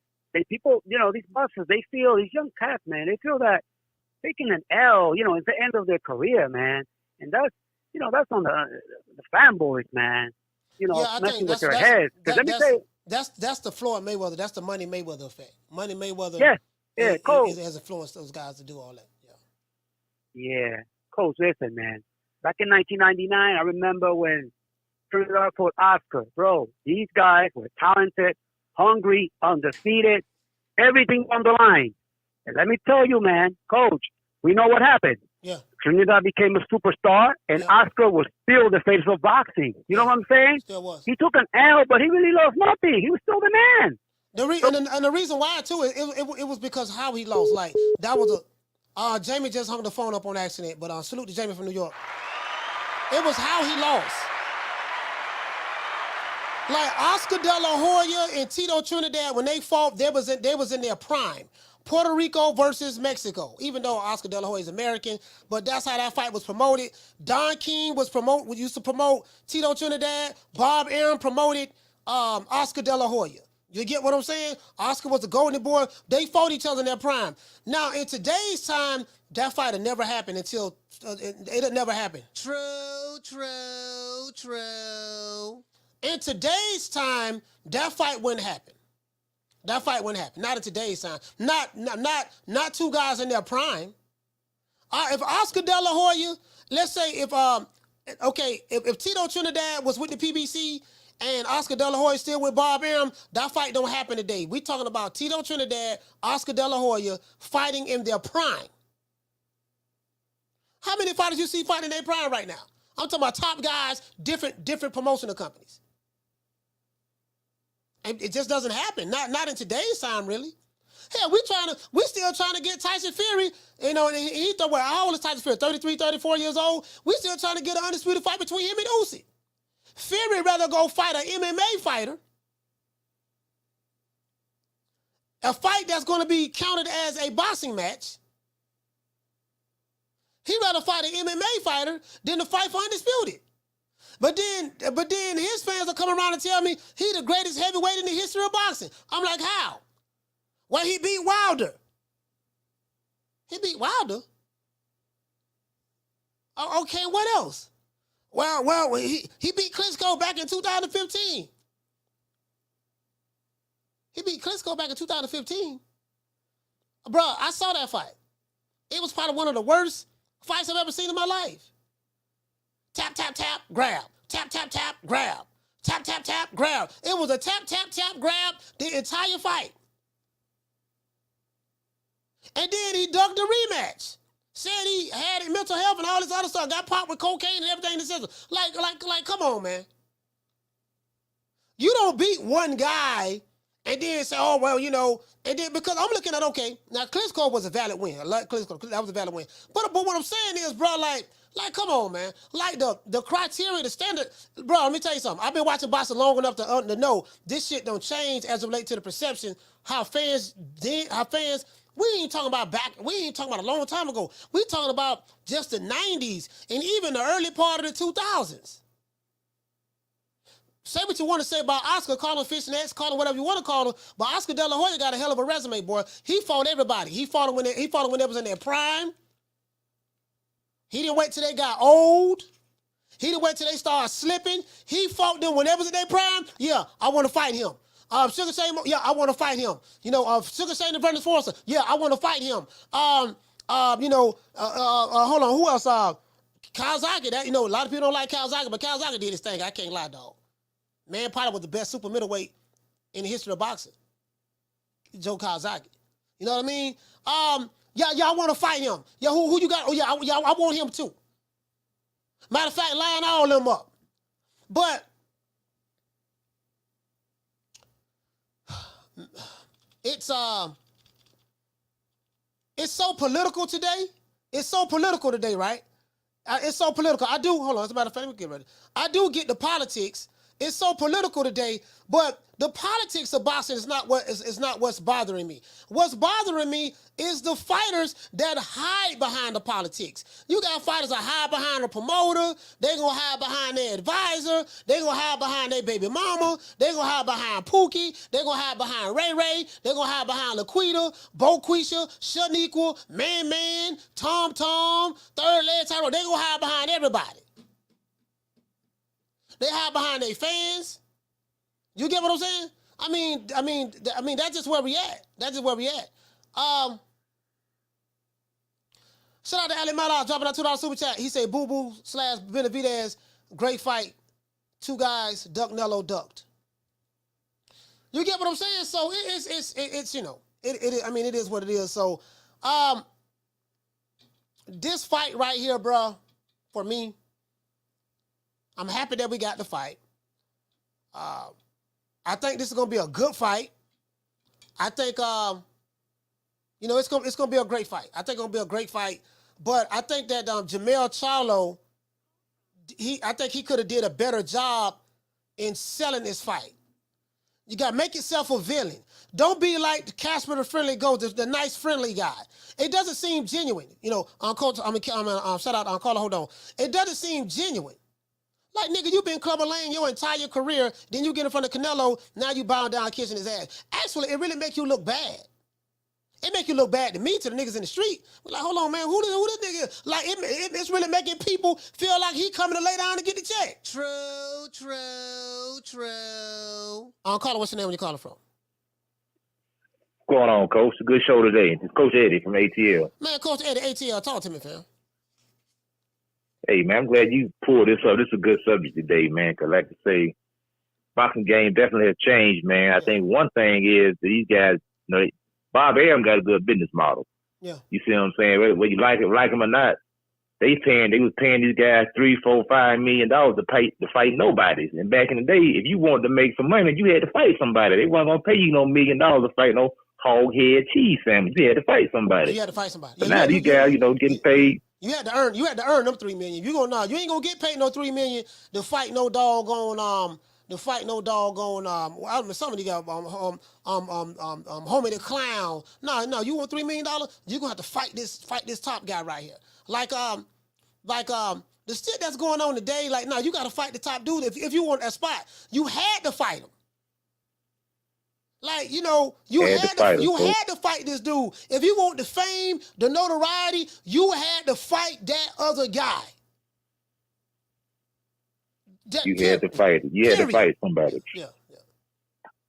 And like I said, so much money in the game. And like we was talking about the other day with the PBC, Al Heyman got them boys spoiled, like paying them $2, $3, $4 million to fight, contenders. So now they don't want to fight nobody. They think they supposed to be on pay-per-view every time they fight. It's like, what's wrong with fighting on pay-per-view one time and then going back to regular boxing on another time? Oh, no, I'm taking a step back. Well, we've seen all fighters do that. All Oscar De La Hoya fights went on pay-per-view. Yeah. All them guys went on pay-per-view. I remember fights to come on, CBS and ABC. Muhammad Ali, all them guys fought on CBS. During the daytime a lot of times, man. Yeah, I think Ali and them had closed circuit TV. But this is the thing, though. Every fighter is not a pay-per-view fighter. Pay-per-view was reserved for those special occasions, those special fighters. That's what it was reserved for. Everybody and their mama can't be being on pay-per-view. I need to be on pay-per-view. Okay, we can put you on pay-per-view, but guess what? You're going to lose a whole lot of money because if ain't nobody buying your shit. Pay-per-view is that the business model, they're saying that we're counting on the fans to pay you. So we're going to put you on pay-per-view. We're going to give you a low guarantee. And then the other $3, $4, $5, $6, $7 million you want, the fans, you're going to get a really big percentage after we get our cut of the pay-per-view buys. But if nobody's buying the pay-per-view, guess what? You don't get that $7, $8 million you're trying to get because ain't nobody bought your shit. It's sales. It's like commission. Okay, I got a commission based job. So I'm getting I used to be a bartender, right? So I used to get paid $2.15 an hour. So, but I got a gratuity off every drink I sold. If I don't sell drinks, if I don't sell a lot of drinks, guess what? I'm only making that $2.15 an hour. Or if I'm a car salesman, they get paid a lot of money on commission. So, it's just, the incentive is I got to get out here and try to sell more cars than the other guy so that I can get my money. So if you don't sell yourself, if you don't market yourself, if you don't brand yourself right, in order to get those sales up, that's going to affect your bottom line. But go ahead, Coach Eddie. Yeah, that's right, Coach. But like also this piggyback on what you just said, that also gives these fighters a reason to duck or an avenue to duck because the first thing they gonna say was you can't sell. Yeah. Even though you might be a good fighter and deserve another shot, they would say, well, you don't sell, so you ain't, you're not popping on Instagram, you ain't got no following, so we just gonna sidestep you and fight this jive turkey over here so I can make another $30 million. And that way, all the good fighters that deserve another shot, they get left out because they can't sell or they ain't a household name or whatever. So that's some of that Floyd Mayweather stuff too that them bled over. Like I said, that Mayweather effect, man. Everybody's picking and choosing, cherry picking and ducking, man. That came from Floyd. Yeah, Floyd brought that in. Floyd brought that in, and it is what that's the truth. That came from Money Mayweather, and that's why I tell people, man, if you're gonna look at Floyd, just study Pretty Boy Floyd because Pretty Boy Floyd had a different mentality and the mindset that Money Mayweather did, and what Money Mayweather did really can't be replicated because he hit lightning in a bottle at that time. I think the closest thing that's to it is Tank Davis. Tank Davis is probably the closest thing to it right now, to be fair.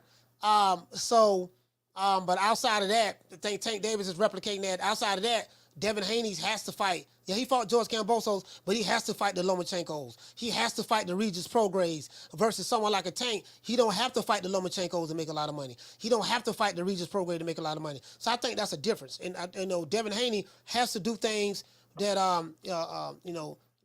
he has to do things that fighters like Tank don't have to do. You know what I mean? So that's just where it's at.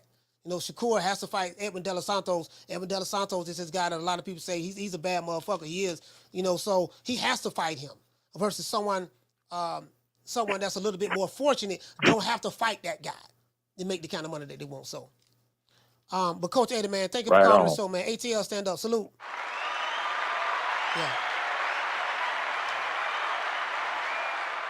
Yeah, you get what I'm saying? Like, you know, but Floyd, but Floyd did that. Floyd definitely did that. But I can't really put it all on Floyd because Floyd ain't making these dudes do this. He ain't making these guys do that. You know, he could suggest it, but if they following it, if they want to do what he's doing, we take less risk. You know what I mean? That take the competition out of boxing. Boxing is about the risk. The greater the risk, the greater the reward. You know what I mean? I mean, that's just reality of the situation. You know, George Foreman couldn't avoid Muhammad Ali and vice versa. They had to fight each other. Well, that's just back then. We ain't got to do that no more. Okay, that's the goddamn problem. That's the problem. Because you ain't fighting the top guys, that's the problem.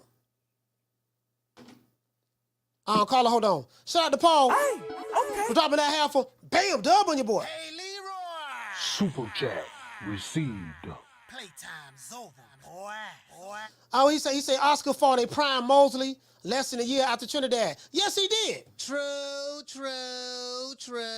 Yes, he did. Shout out to Alec Meadows dropping that $2 super chat. He said Coach Eddie Wright and Canelo the Jive Turkey Killer. Yo, yes, he did. He fought, like, literally. That ain't going to happen right now today.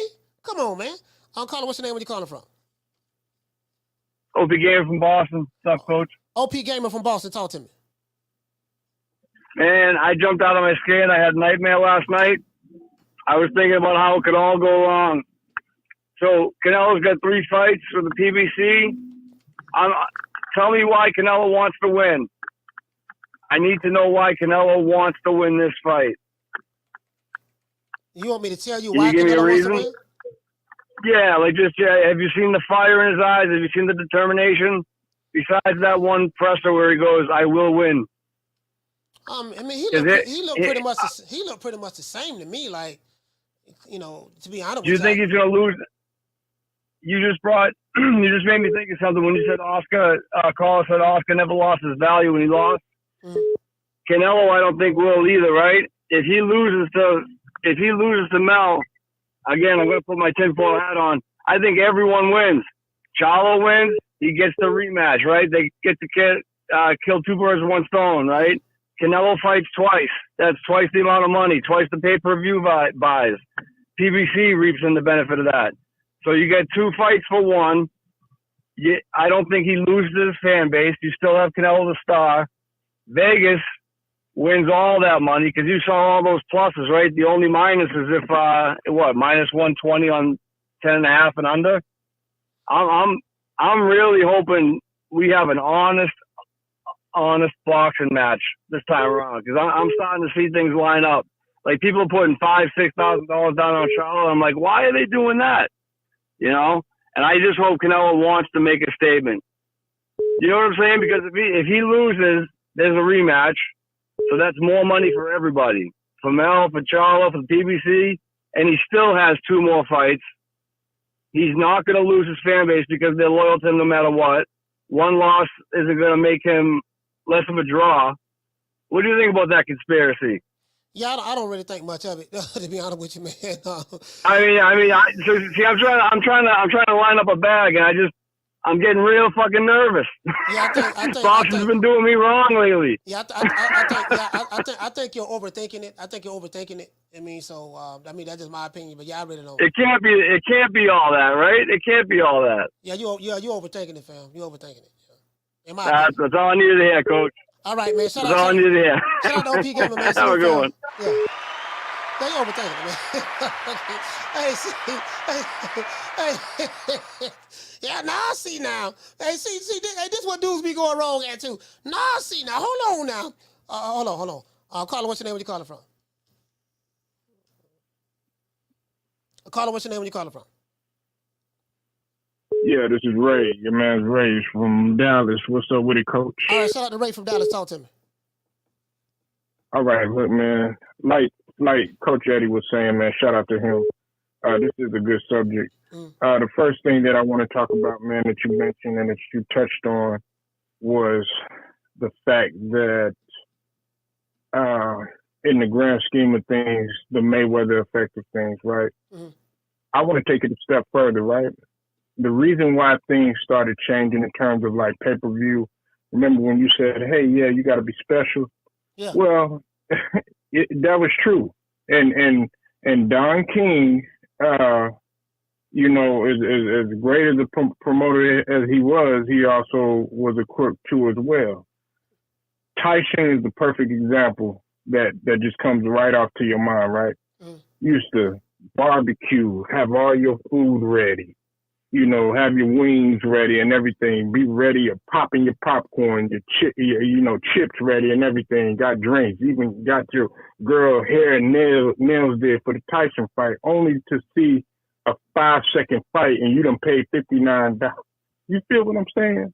And people are like, what? After a Tyson knockout. Yeah. You know what I'm saying? And people got tired of that. You know what I'm saying? So a lot. Yeah. You, Coach Malachi, you went to go get your plate of barbecue and everything, and everybody up in there, you know, you're like, what I missed? Man, he done knocked him out. Everybody already ready to go. You still got all this food left. You know. Now, another thing that I also want to touch on too, as far as the Jermell Charlo and Canelo thing, listen, it's not going to be a big draw. You know what I'm saying? Because people are expecting to see that Charlo, hey, wait a minute, you know, I thought you were going to be cursing people out, stuff like that. Look, we talked about this last time. We want to see a little bit of feistiness. We want to see that and everything. And you saying he bowed down and kissing his ass and all this other stuff. I just think that he's just supremely focused. But I don't think you should still have your edge, though. And I agree with you on that, you know. So that's all I was going to say. I ain't going to take up too much of your time, Coach. But, all right, man. Shout out to Ray, man. Well. Go ahead, bro. Sorry about that. Go ahead. No, I was just saying, well picked subject today, though, man. But you keep on grinding, man. God bless you, bro. Yes, sir. Shout out to Ray, man. Dallas, Texas, stand up, man. Dallas in the building, man. D-Town. Yeah, you know, like, I think what it is people, they trying to take the emotion out of sports. Like, just imagine going to a football game, seeing your favorite football team play, and ain't nobody excited. There's no bulletin board talking points. There's no, you know, just, all right, hey, guys, how you doing? Yeah, we have a fight coming up. My name is Saul Canelo Alvarez. Please show up Saturday, you know, in Las Vegas. I'm fighting Jermell Charlo for my undisputed titles. Hey, guys, how you doing? My name is Jermell Iron Man Charlo. You know, I am the undisputed champion of the world at 154. Y'all please come out and see me and Canelo do battle. I'm like, my nigga, that's it?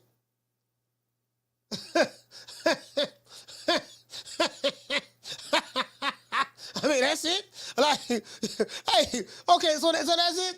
Yeah, man, I'm going to win. I'm going to beat Canelo. I'm like, oh, yeah, that's what it is? Get out my face. Don't need nothing you got no more. Don't need no hair's been messing in my corner. And you better get that bad look off your face before I knock it off. Yeah, so that's where we at, huh? Just imagine going to a basketball game. Your team, the Boston Celtics, or your team, the Lakers, and you see LeBron and AB running, AD running down the court, this and that, and ain't nobody like, everybody just sitting there. Oh, damn, LeBron dunked, y'all, he dunked. Yeah, he did dunk. That was a good dunk, dog. Like, you don't feel no twitcity. You get what I'm saying? Call back, man. I think, I don't know if I hung up on you. I tried to click over, but call back. But you get what I'm saying, though? So, bro, like, you know, ain't no trash talking. Yeah, man. I remember when the Patriots was 17-0. They were 17-0. They had to win all their games, won the playoff games, and then they were trying to win the Super Bowl. The Giants beat them. And, you know, Michael Strahan, I forgot who the other dude was on the D-line. They were talking trash all week. They were talking, man, I'm trying to tell you, man, listen, he ain't gonna have time to throw the ball. I'm telling you, boy, every time he drop back, we gonna be sacking his ass. You get what I'm saying? Like, they were talking trash all week. Oh, yeah, man, you know, Brady, he's a great fighter, and, I mean, he's a great quarterback, and the Patriots, they just a perfect team, and, you know, we don't really know. You know, I'm just not sure of myself, and I don't want to leave any names out. Man, the time was talking shit all the way. Now, Eli Manning wasn't talking trash, but Michael Strahan, the rest of Justin Tuck and all them, they were talking trash the whole week. Caller, what's your name? Where you calling from? Hey there, Coach. This is David from South Carolina. David from South Carolina. Talk to me, fam. Hey there. I just came in a little bit late. I did see the title. I kind of figured out what y'all was talking about. Yes, sir. To be honest, the energy, I understand why the energy ain't there. He didn't fight in a while. I think it was 16 months. He didn't fight in a while. He didn't really have his name out there. He wasn't really fighting. So people kind of figured, okay, Canelo been in the ring more, so it's gonna be an easy match. What's the point of even getting excited about it, right? Right. But I do understand your point of it. I do understand a lot of people's point. Jermell might win the fight, but to be honest, he should have had what do they call it again? When you fight somebody, then you fight the next guy. I forgot the name of it. You talking about a tune-up fight, yeah. Yep, a tune-up. He should have had a tune-up first. He couldn't. So he'd get the people hyped up. Oh, okay, let's go then. But yeah, that's the only reason. That's the only thing I can think of right now. Yeah, no, he couldn't have a tune-up because what happened was he had a mandatory with Tim Tszyu, and he had that mandatory for over a year. And for whatever the reason may be, he refused to fight that guy. He said he had a broke hand. That's what he said. He said his hand was broke. And then the WBO gave the sanctioning bodies gave him time. Okay, you said your hand broke now. All right, now you got to fight this dude. This dude been your mandatory. And then when it was time for him to so-called be healed, he said that he re-injured his hand. So they gave him another extension. Next thing you know, bam, I'm fighting Canelo. So the WBO is going to strip him of his belt the night of the fight. After the fight, they're gonna allow him to fight be an undisputed champion when he fight Canelo. But as soon as the fight over with, they stripping him, and then Tim Tszyu gonna automatically be elevated to the WBO champion. So he couldn't take no tune-up fight because he had that mandatory. He couldn't get around that guy. Wow. You get what I'm saying? Yeah. That sound. I'm not trying to be an asshole or trying to be funny, but that sounds like the Adrian Broner blueprint. Not taking care of himself. But you know what though? See, one thing I say about AB fought McDonald. Right after McDonald, he fought after McDonald, he fought Sean Porter. After Sean Porter, I think he fought Mikey Garcia.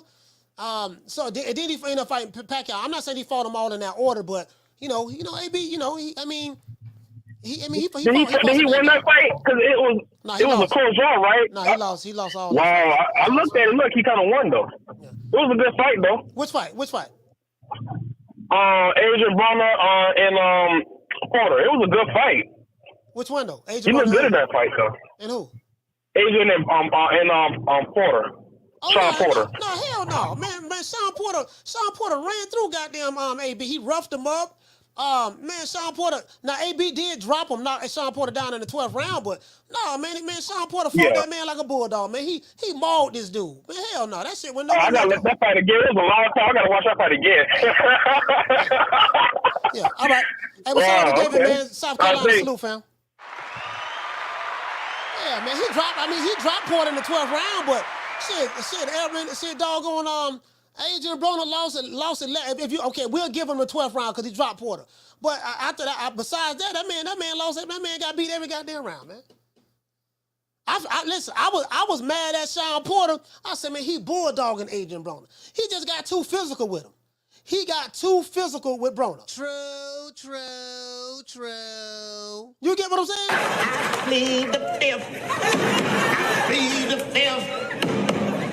5, 1, 2, 3, 4, 5. Anything you say, 5. Go ahead, ask me a question. Did you? So my thing is, okay, we got this fight coming up. All the money is going on Canelo. Now I'm gonna tell you something. This might be the oldest trick in the book. This shit might be fool's gold. What do I mean by fool's gold? They got they got Jamil Charlo plus 900 on this, plus 1,800 on the draw, this and that. They got all this stuff going, going on Jamil Charlo. That might be the old 52 fake out. They probably know everybody gonna put their money on this. See, this what we gonna rack up at. But all the while, we know what Canelo gonna do. They pretty much know. Carlo, what's the name when you calling from? Coach, it's Jamie again. I think I hung up on you earlier. All right, Jamie from New York, talk to me. My bad, brother. Coach, I think that what's going on. We don't feel electricity with the fight, man. I agree with everybody.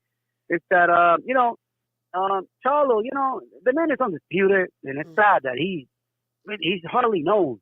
Outside of the boxing world, nobody really knows this guy. Yeah. And the people that do know boxing and know this dude, most of us don't like him. You know what I'm saying? Yeah, he's not likable. So that's the problem. Yeah, that's the thing, man. That turns people off. So, now it's up to Canelo. Canelo's not a big talker like that either. So that's why nobody's really talking about this fight, coach. And they're not promoting it right either, man. You know what I'm saying? I like what David Haney's doing with Bridges Prograis, man. That's awesome. They just signed a deal. And look, they're already promoting it. That's awesome. Yeah. Yeah, but, coach, I hear that. Go ahead, coach. I'm sorry. No, go ahead. Sorry about that. No, I hear that Canelo is in Colorado, working out in the high altitude. Yeah, he's been training. I don't know exactly. I don't know if he's in Colorado, but he's training in high altitude now, so he might be in Colorado. Yeah, or Big Bear, or Big Bear. Could be a Big Bear too. No, he's in Colorado, bro. He's in Colorado. He's out there. And he heard the critics. All of us keep saying, that he's declining, he lost a step or two. People talking about his stamina. But hey, listen, man. He heard the critics, man. So I'm sure he's working on that. Because we can't really predict what's going to happen in the fight. But I'm gonna be honest with you, man. I was talking to JC earlier in the chat, and he mentioned something about body shots. I was thinking about that shit this morning. I don't see Charlo taking many of those, bro. To be honest with you. Yeah, them body shots. Yeah, that's what I was saying. Like them body shots. I know Canelo going to the body. If there's a weakness, you can get Jermell Charlo at. He don't like body shots. He don't like the body shots. Well, a lot of fighters don't like body shots, but Canelo, that might be some things he can exploit there. Jermell Charlo did kind of say that he's looking to move around a lot in this fight. Canelo don't like lateral movement, so maybe he's going to be doing that. But I think that's something that Canelo has seen before as well as it relates to Caleb Plant. So we'll see. We'll just see how it plans out. I just feel like that Jermell Charlo, you're not known in the sport of boxing. You're not known. You're not a star. Put it this way, you're not a star. You're not a star. Just because you signed to the PBC, you're not a star. So this is your opportunity to let people know who you are. If you're going to be be the bad guy. Canelo was the good guy. He's the likable guy. He's be the bad guy. Right. You was a bad guy against Tony Harrison. You was a bad guy against Lubin. You was a bad guy against Castano. You was you was a bad guy against Rosario and all this stuff there. But those guys was really nobodies. Don't nobody really know who they were like that. But Canelo, everybody know who he is. This is your opportunity to keep people talking about you. Keep them talking about you. Like, man, you heard what Jermell Charlo said about Canelo? He said the man been ducking. And then Stephen A. Smith got him on there. So what do you mean by Canelo Alvarez been ducking you? Man, Stephen A., I'm just telling it like it is, man. Back in 19 such and such, back in 2000 such and such, when my brother was at 160, you know what I mean? Canelo dropped this belt. They created a special destination belt, so he was ducking my brother. And now my brother's going through issues right now. Now this is my opportunity to right the wrongs that's been done to my family. I feel like our name has been scandalized. He's been ducking us for years. He ducked all the black fighters. He don't fight any slick black fighters. This is my time to shine. Start that controversy. Have all the Mexican fan base 30 hot at you. Oh, this Puto talking shit, this and that, yada, yada, yada, yada. And you run it. You run it. Every podcast you go on, that's how you talk. Because that's what you've been saying for years. It ain't like I'm telling you to manufacture something. Dude, you and your brother have literally been saying this for years. Canelo's ducking. He ain't fought he ducking your brother. They created a special belt for him. He's been moving funny. Y'all been saying this for years. Only now the opportunity is here. You quiet as a church mouse? Nah. Right. He needs to talk his shit, man. And another thing, Coach, another point I want to make. I know Canelo knows this boy cannot hurt him as much as he can hurt him.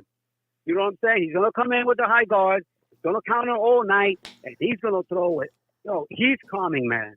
He's coming, bro. And that extra work that Charlo needs to do to survive and make the fight to go, to distance, he may gas out himself. Again, my problem is the layoffs and also the weight that he's adding on Saturday night. I'm thinking he's going to gas out himself and get slept, Coach.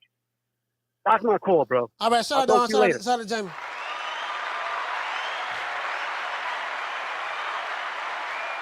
I mean, again, Jermell Charlo, he may win the fight. All I'm saying is I'm talking about selling yourself.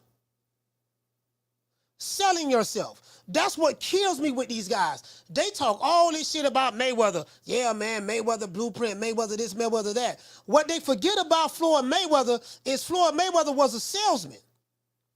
They forget the sales part of the game. Because when they talk about hold on. When they're talking about Floyd, they more than likely talking about Money Mayweather, but they are forgetting about the sales aspect of the game. Nigga, you gotta sell yourself. Make me believe you. Did you get what I'm saying? Cause don't nobody know who you is. Carter, what's your name? Where you calling from? Yo, what up, Coach? Jarvis from Brooklyn, man. Jarvis from Brooklyn, talk to me, fam. What's going on? Yo, I got to piggyback on what you just said, man. You said something about AB, right? Yeah. Like how he fought everybody. Yeah. AB, see, everybody talking about Floyd. This is Floyd's fault. Yo, y'all niggas need to look at AB. Because this nigga beat Jason Lissow and became like a fucking star for no reason, man. Yeah. And he kept getting fight after fight after fight. This nigga came to Brooklyn. I bought a ringside seat. Showed his motherfucking ass with Mikey Garcia, lost every fucking round, fought like it was sparring, and got in the ring and said, yo, y'all still paid to see me. Y'all still did. Fuck that dude, man. And I say this every time I call it, yo, it's the fans' fault this shit is going on, man. I can't blame Floyd. Yo, Floyd, everybody say that, yo, he avoided somebody. Who did he not fight? You say, he didn't fight them when you wanted to. Pac was older than him. A, and B, he fucking beat him decisively, man. And that shit had to do with drug testing. You know what I'm saying? So I can't knock that. And at the end of the day, he made $300 million, man. So how can we, how mad could you be with this nigga, man? Don't get me wrong. I want to see the same fights everybody else don't want to see. But, yo, we got to blame the fact that the ABs, the fucking, what's these brothers, the Paul brothers, they getting huge money. Floyd getting $10 million to fight some Japanese dude we don't even know about, man. It's like, yo, we walk in Chick-fil-A like, yo, this shit takes 60 cents to make a Chick-fil-A sandwich. Why is it $4? Because y'all niggas is paying it. The fuck they supposed to lower the price? Now the thing with Floyd getting paid doing exhibitions, that's a retired Floyd. I don't know who paying for that shit, to be honest with you. I don't know nobody who's watching any of Floyd Mayweather exhibitions. So if he got somebody paying him for that shit, then so be it. But I'm saying as Floyd as a fighter, Yamis, what I'm saying is these guys don't get it. Because when they talk, they don't tell the entire story. I'm talking about the salesmanship of Floyd Money Mayweather. Right. You have to know how to sell yourself to the public. And that's what they miss. You can't tell me you're following Floyd Mayweather's green print when you're not doing what Floyd Money Mayweather did that established the green print. Hear me out, Cole. See, like you meant, like Bud. All Bud do is win. All he do is win, fight a great fight, and all he do is win. All that side shit, he ain't involved in. But that's fucking his pockets up. If Floyd had AB's personality, he'd be a fucking superstar, man. He'd be a Floyd right now. It's like you have to have a little bit of both, man. And a lot of guys got one or the other. In the case of AB, he got the out the ring bullshit. In the case of Bud, he just coming in fucking people up, man. You know what I'm saying? And I just don't like when people calling in making it seem like Floyd was avoiding everybody. Maybe he didn't fight them when you thought it was the right time, but when you name yourself Money, it's obvious what you're going after, man. And he definitely did that side. You know what I'm saying? I'm gonna get up your line, man. You enjoy the show, everybody. Peace and love. All right, shout out to Yamis. Yeah, I think what it is too, Floyd. You know, he let it be known. He pick and choose when he wanted to fight his last 15 fights. He let that be known. Carla, what's your name? Where you calling from? Sheila from Northern Cali. Shout out to Sheila. Sheila, talk to me. Hey, Coach. I like your hair. The twists are nice, by the way. Oh, thank you. I think you hit it on the nail when you said that somebody's got to be the bad guy. And I think Floyd mastered that for most of his fights. He wanted to be the hated fighter because it built up, that energy. Because it makes you want to watch it more. for me, anyways. I was like, oh man, this dude's really gonna do this. You have to like sell the fight, and he did that in my perspective. Like you're right about that. Floyd, people had animosity for Floyd. Jamil Charlo is dropping the ball on it. Now it still ain't too late. Jamil Charlo, like Bernard Hopkins. You remember when Bernard Hopkins fought Trinidad when they went to Puerto Rico? Oh yeah. And the throwing down of the flag twice. He snatched the flag. He snatched the Puerto Rican flag out of Tito Trinidad's hand and threw it down, and that made everybody want to watch that fight. And, exactly. So he didn't come over there. Hey Tito, man, I know you really don't speak English that well, man. Really like you. My name is Bernard Hopkins. You know, man, much blessings to you and your family. I know. Thank you for the opportunity. You know, and like he didn't do that. He pointed his finger and B-Hop and Trinidad face, snatched the flags out of his hand, threw it down, and had the entire Puerto Rico trying to kill him. I know, he got away. That was a thing. He escaped. Barely, I guess. But and he also said that he had 2 belts, I believe, at the time. Hopkins did. He did. Trinidad has won, and they were giving Trinidad more affection. I shouldn't say affection, but more time and the spotlight. And he's like, "Hey, I have more." Trinidad got paid more money than Bernard Hopkins. Right. So he had to do something, and I saw it in his own words. I had to do something to like make it where this is my time. I have 2 belts. He has 1. So he really hyped that up, and he did a good job. For real. But that's all I had to say. All right, shout out to Sheila from Northern Cali. Sheila's right though. I remember that. What happened was, and then Tito was moving up. So B-Hop was 30. B-Hop like, man, y'all praising this dude. Like, I've been in this weight division for a minute. Why y'all giving him the red carpet? So Bernard Hopkins felt like he was disrespected. B-Hop felt like he was disrespected all the way up. He was mad as hell. So by the time, like if Jamil Charlo smart, snap, go off on Canelo. If I'm Jamil Charlo, I throw down the Mexican flag and step on it. Carlo, what's your name when you calling from? Man, you already know. It's inevitable. It's D-Block, D-Town, D-City, D-Ville, Baltimore. Fact! D-Block, talk to me. Now, I called pretty late today because I want to make sure my minutes are worth it. You know what I mean? Fact! You know what I mean? I want to hear that rubbish. Oh, he called out of time. Well, you know what? I'm calling at the right goddamn time. How about that? Fact! Now I see earlier, man, y'all made fun of my boy Haney versus Prograis. I had to keep my mouth tight and just quiet. I had to stay quiet. Who was y'all? Because I was ready for this. I didn't make fun of him. No, you didn't. I ain't saying you. No. Now, to those that speak, it must be something because at the end of the day, you already know who it is. Whoever out there lashing out on my boy Haney, talking about he ain't a real man. Look at him. He's staying behind his daddy's feet, getting behind his daddy's back. Always with his daddy. His daddy got his back all the time. Haney can't be out there alone. But guess what, my people? He's fighting the 140 champ at 140. The WBC champ in Prograis at 140.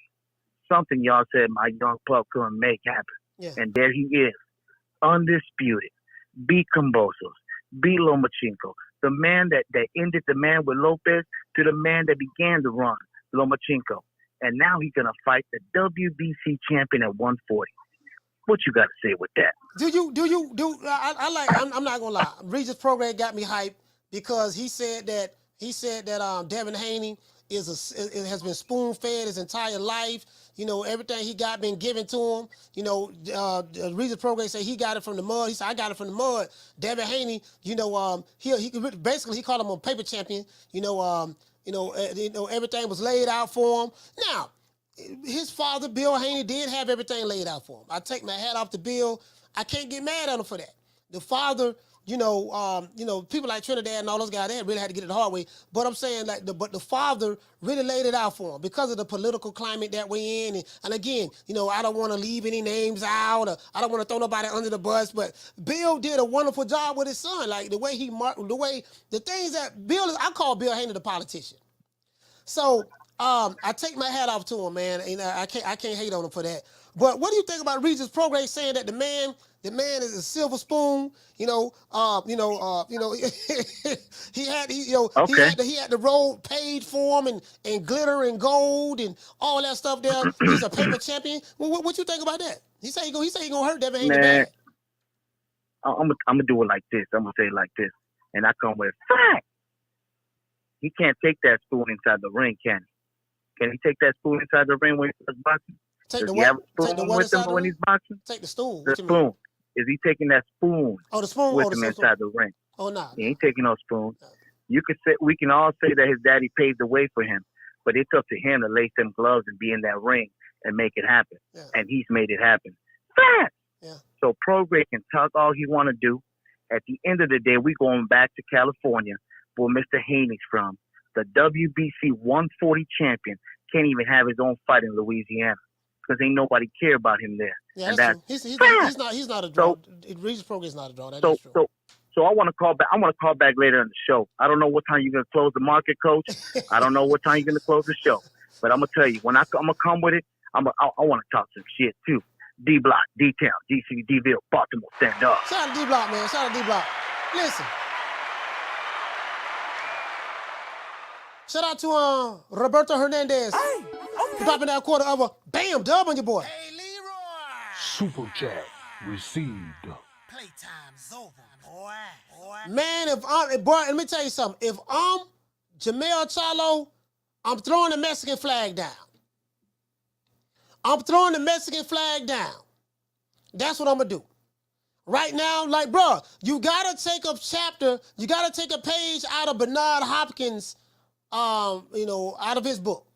You got to take a page out of Bernard Hopkins' playbook. Bernard, B-Hop went to Puerto Rico, threw the Puerto Rican flag down in front of millions of Puerto Ricans. Now, he almost got killed when he did it now, but it was high risk, high reward. True.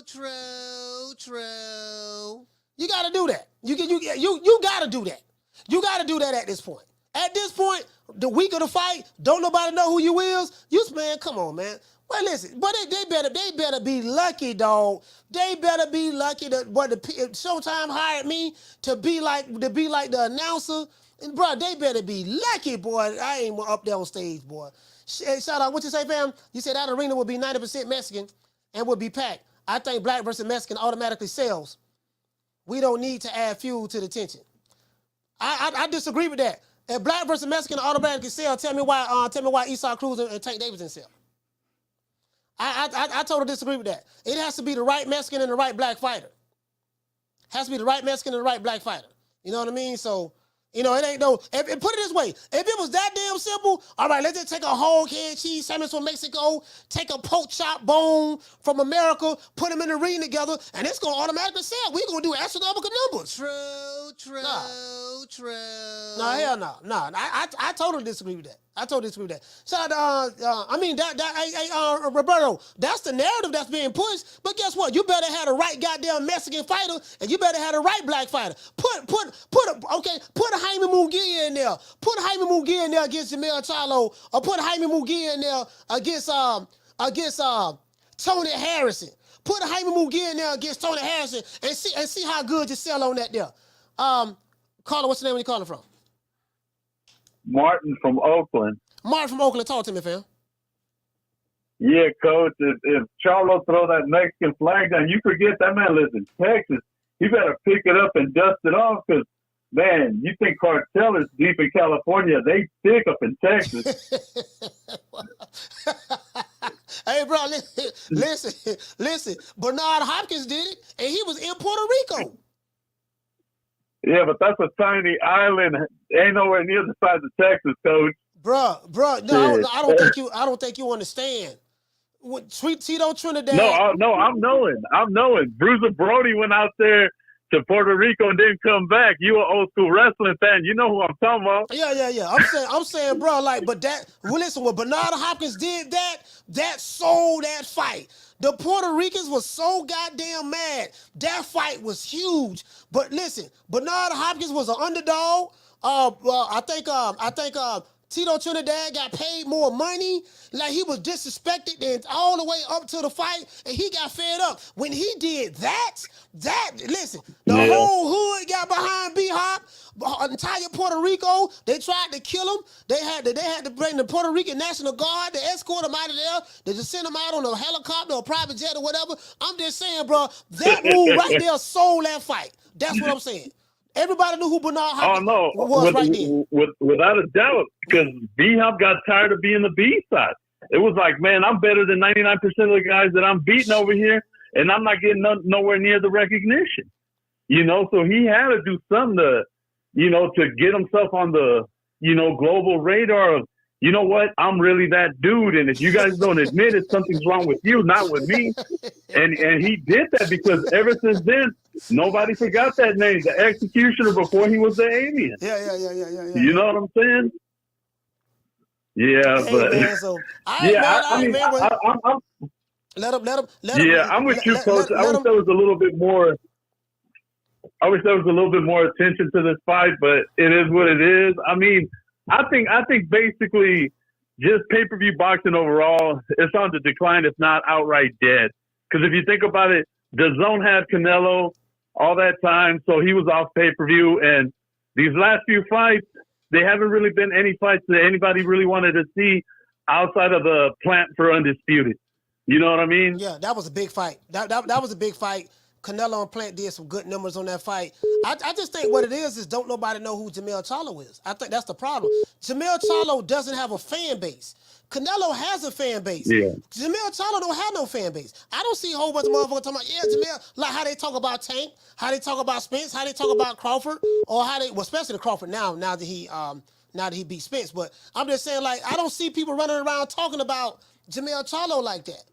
You know, like people. But you know what though? You know, so he ain't got no fan base really. Coach, that's PBC's fault because they should have been hyping him up ever since the first,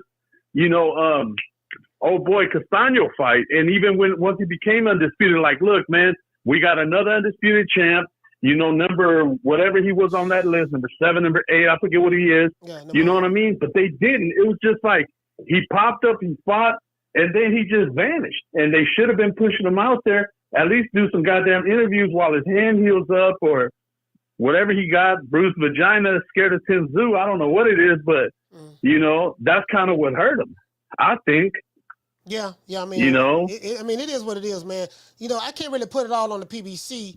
Jermell Charlo had to do a better job in marketing himself. And this is what I say to these guys. You can't bring Floyd Money Mayweather up in the equation if you're not doing the things that Floyd Money Mayweather did in order to get the notoriety. These guys, Martin, are forgetting the notoriety. The Dancing with the Stars, the WWE Wrestling with Big Show, at the Hip Hop Awards, at the Source Awards, hanging out with the biggest rapper in the game with 50 Cent, hanging out with the biggest pop artist in the game at the time with Justin Bieber. You didn't do the media run that Floyd did. These guys are not doing that. So they missed that. They missed that equation part of it. Yeah, man. They want to get big money, but they don't know how to make themselves a big enough attraction like Floyd Mayweather did in order to justify getting big money. That's the problem. That's where the disconnect is at. So. Yeah. All right, shout out to Martin, man, there, from Oakland, man. Salute, fam. So. Shout out to the town. Shout out to Jason Edwards for dropping that $2 super chat. He said B-Hops threw the beans in Tito's face. They tried to kill B-Hop too. Hey, boy, we got no Puerto Rican way to play, but they were trying to kill B-Hop. They were trying to kill B-Hop. Hey, B-Hop almost, I'm sitting there laughing, right? Well, B-Hop almost got killed. But boy, it sold the fight. It definitely sold the fight. Shout out to OP Gamer. Hey, okay. For dropping that quarter of a damn dub on your boy. Hey, Super chat received. Playtime's over, boy. He said, Coach, have you ever heard of what size the ring would be? No, I don't know. I don't know what size the ring would be. I don't know. I don't know what size the ring is. Shout out to Roberto Hernandez, salute fam. Hey, okay. Dropping that quarter of a damn dub on your boy. Hey, Leroy. Super chat received. Playtime's over, boy. Hey, what to say, Roberto? You said, I think Mel is happy with the bag that he's getting. Let me give you a hug. I mean, I mean, you know what? And that's another thing, though. Hey, Roberto, that's another thing, fam. If he's happy with just with the bag he's getting, that's probably why ain't nobody put no money on him. People like, man, this nigga here just here to get a paycheck. You get what I'm saying, Roberto? Down from the bar, there's a platform stage. People pimping, sharp as razor blades. Carlo, what's your name when you calling from? Hey, this Coach Eddie 2 times, man. I'm getting worse than D-Block. Coach Eddie, 2 times. So, talk to me. You talk about all these press conferences, Coach, bringing back memories. Do you remember when Oscar De La Hoya brought out that? I mean, Mayweather brought the chicken out when he was facing off with Oscar De La Hoya and had a gold medal around the chicken. Yo, you talking about Mayweather? Yeah, Mayweather. He brought the chicken out. Then he had the gold medal around the chicken, but he was getting ready to fight Oscar De La Hoya. Oscar De La Hoya, Oscar De La Hoya. He was hot, man. He was pissed off. He kept calling all your Oscar De La chicken and stuff, going crazy. And then when Ali brought out the rubber monkey, when he was fighting Joe Frazier, he started punching the monkey. Say, "Come on, gorilla, we in Manila." Just sitting there punching the monkey and stuff like that, man. So, like you said, man, you got to sell the fight, man. If I was Charlo, what I would have did, I would have found me a whole bunch of ducks, right? And I would have had some crackers. And I would have dropped them crackers on the ground and they had them ducks come out. So here comes Canelo right here. But I would have had him hot, man. Hey, I think that's what it is too, man. Like, man, that nigga ain't talking no shit, man. That nigga here sitting here, man, like, man, god damn, no, you dissing. They don't understand, Cole. Look, the more crap they talk, the more money you make. You mean tell me I ain't gonna talk smack to this dude? That's gonna put an extra $1 million in my pocket. Exactly. Man, I slap that dude for an extra $1 million, man. You gonna sit there and be quiet, and then your numbers ain't gonna do good. So the more crap you talk, the more money you gonna make. Especially if Canelo was saying, "Yeah, I remember all the stuff that Jermell and Jamil Charlo used to talk about me." Because he said that in the interview. He remembered the trash they used to talk about him, in the past, and he not gonna forget and all that stuff there. All right, well, okay. All right, well, Canelo, you said that you remember all the trash that me and my brother spoke about you. What trash that we said about you that you don't agree with or that you upset with? You guys are talking shit, you say I'm ducking and this and that. Okay, well, who, as a matter of fact, let me give you guys an education. Educate you guys. Do you guys remember when the French fries belt was first created? Who was it created for? Canelo. Exactly. The French fries belt, what type of belt that is? That is a special designation belt. What is a special designation belt, guys? A special designation belt is a duck belt. It gives you permission to avoid fighting the tough competition. True. That's what I was saying. Man, you don't want to do that. You don't want to piss off. You don't want to piss off Canelo fans. No, I want to piss off Canelo fans. The fuck I don't want to piss them off for? Like why would I do some dumb shit like that? Oh, you don't want to hurt their feelings. Man, fuck their feelings. Nigga, I'm trying to win a fight. This dude finna knock my head off, and you telling me I need to be, hi Canelo, how you doing, buddy? I don't want to offend your fans. Man, fuck that shit. I ain't trying to hear that shit. Man, I would have had me a pet duck. I would have brought him to every press conference. I would have named him Canelo. I would have found a little red-headed duck. I mean, look, I got Canelo right here up under my arm right here. But I would have had him high, Coach. Well, I tell you what, boy, if it was James Lights Out Toney, if it was Marvelous Marvin the Hagler, if it was any one of those two dudes, Roy in his prime, or B-Hop, you'll see something totally different. True. Facts. Yeah, for real though. But shout out to Coach Eddie, man. ATL, stand up. Yeah, they talking about something. I'm afraid. I'm afraid.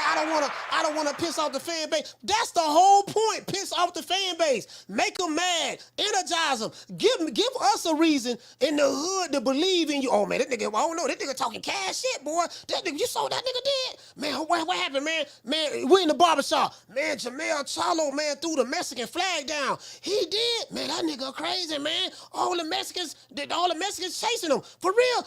And they talking about it in the barbershops. They talking about it in Sports Center.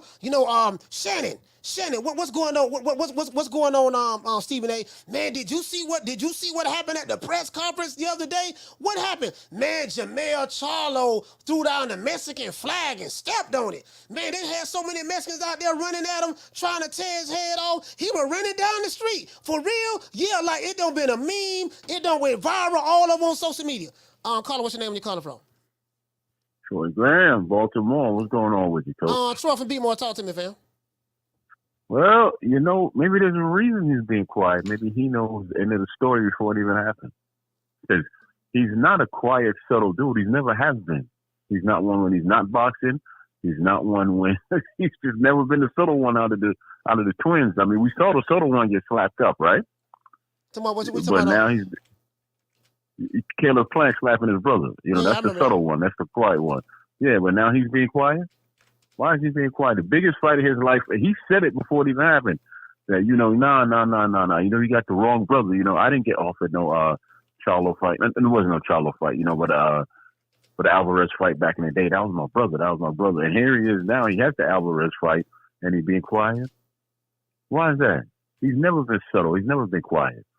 Sometimes as fighters, we know, the end of the story before we even get there. Yeah, and even such, you still, you should play it up and all that before that. And everybody keeps talking about, because you mentioned it. You said something about the Floyd blueprint, green print. Yeah. Oscar De La Hoya was his green print because he had all the victories before he fought Oscar. He wasn't selling until he beat Oscar is when he started selling. Yeah, he never beat Oscar. Yeah, he became Money Mayweather after that. After Oscar, that's when he became Money Mayweather. After that, yeah. Right, yeah, right. Yeah. So that was his green print and blueprint. There are no Oscar De La Hoyas of today.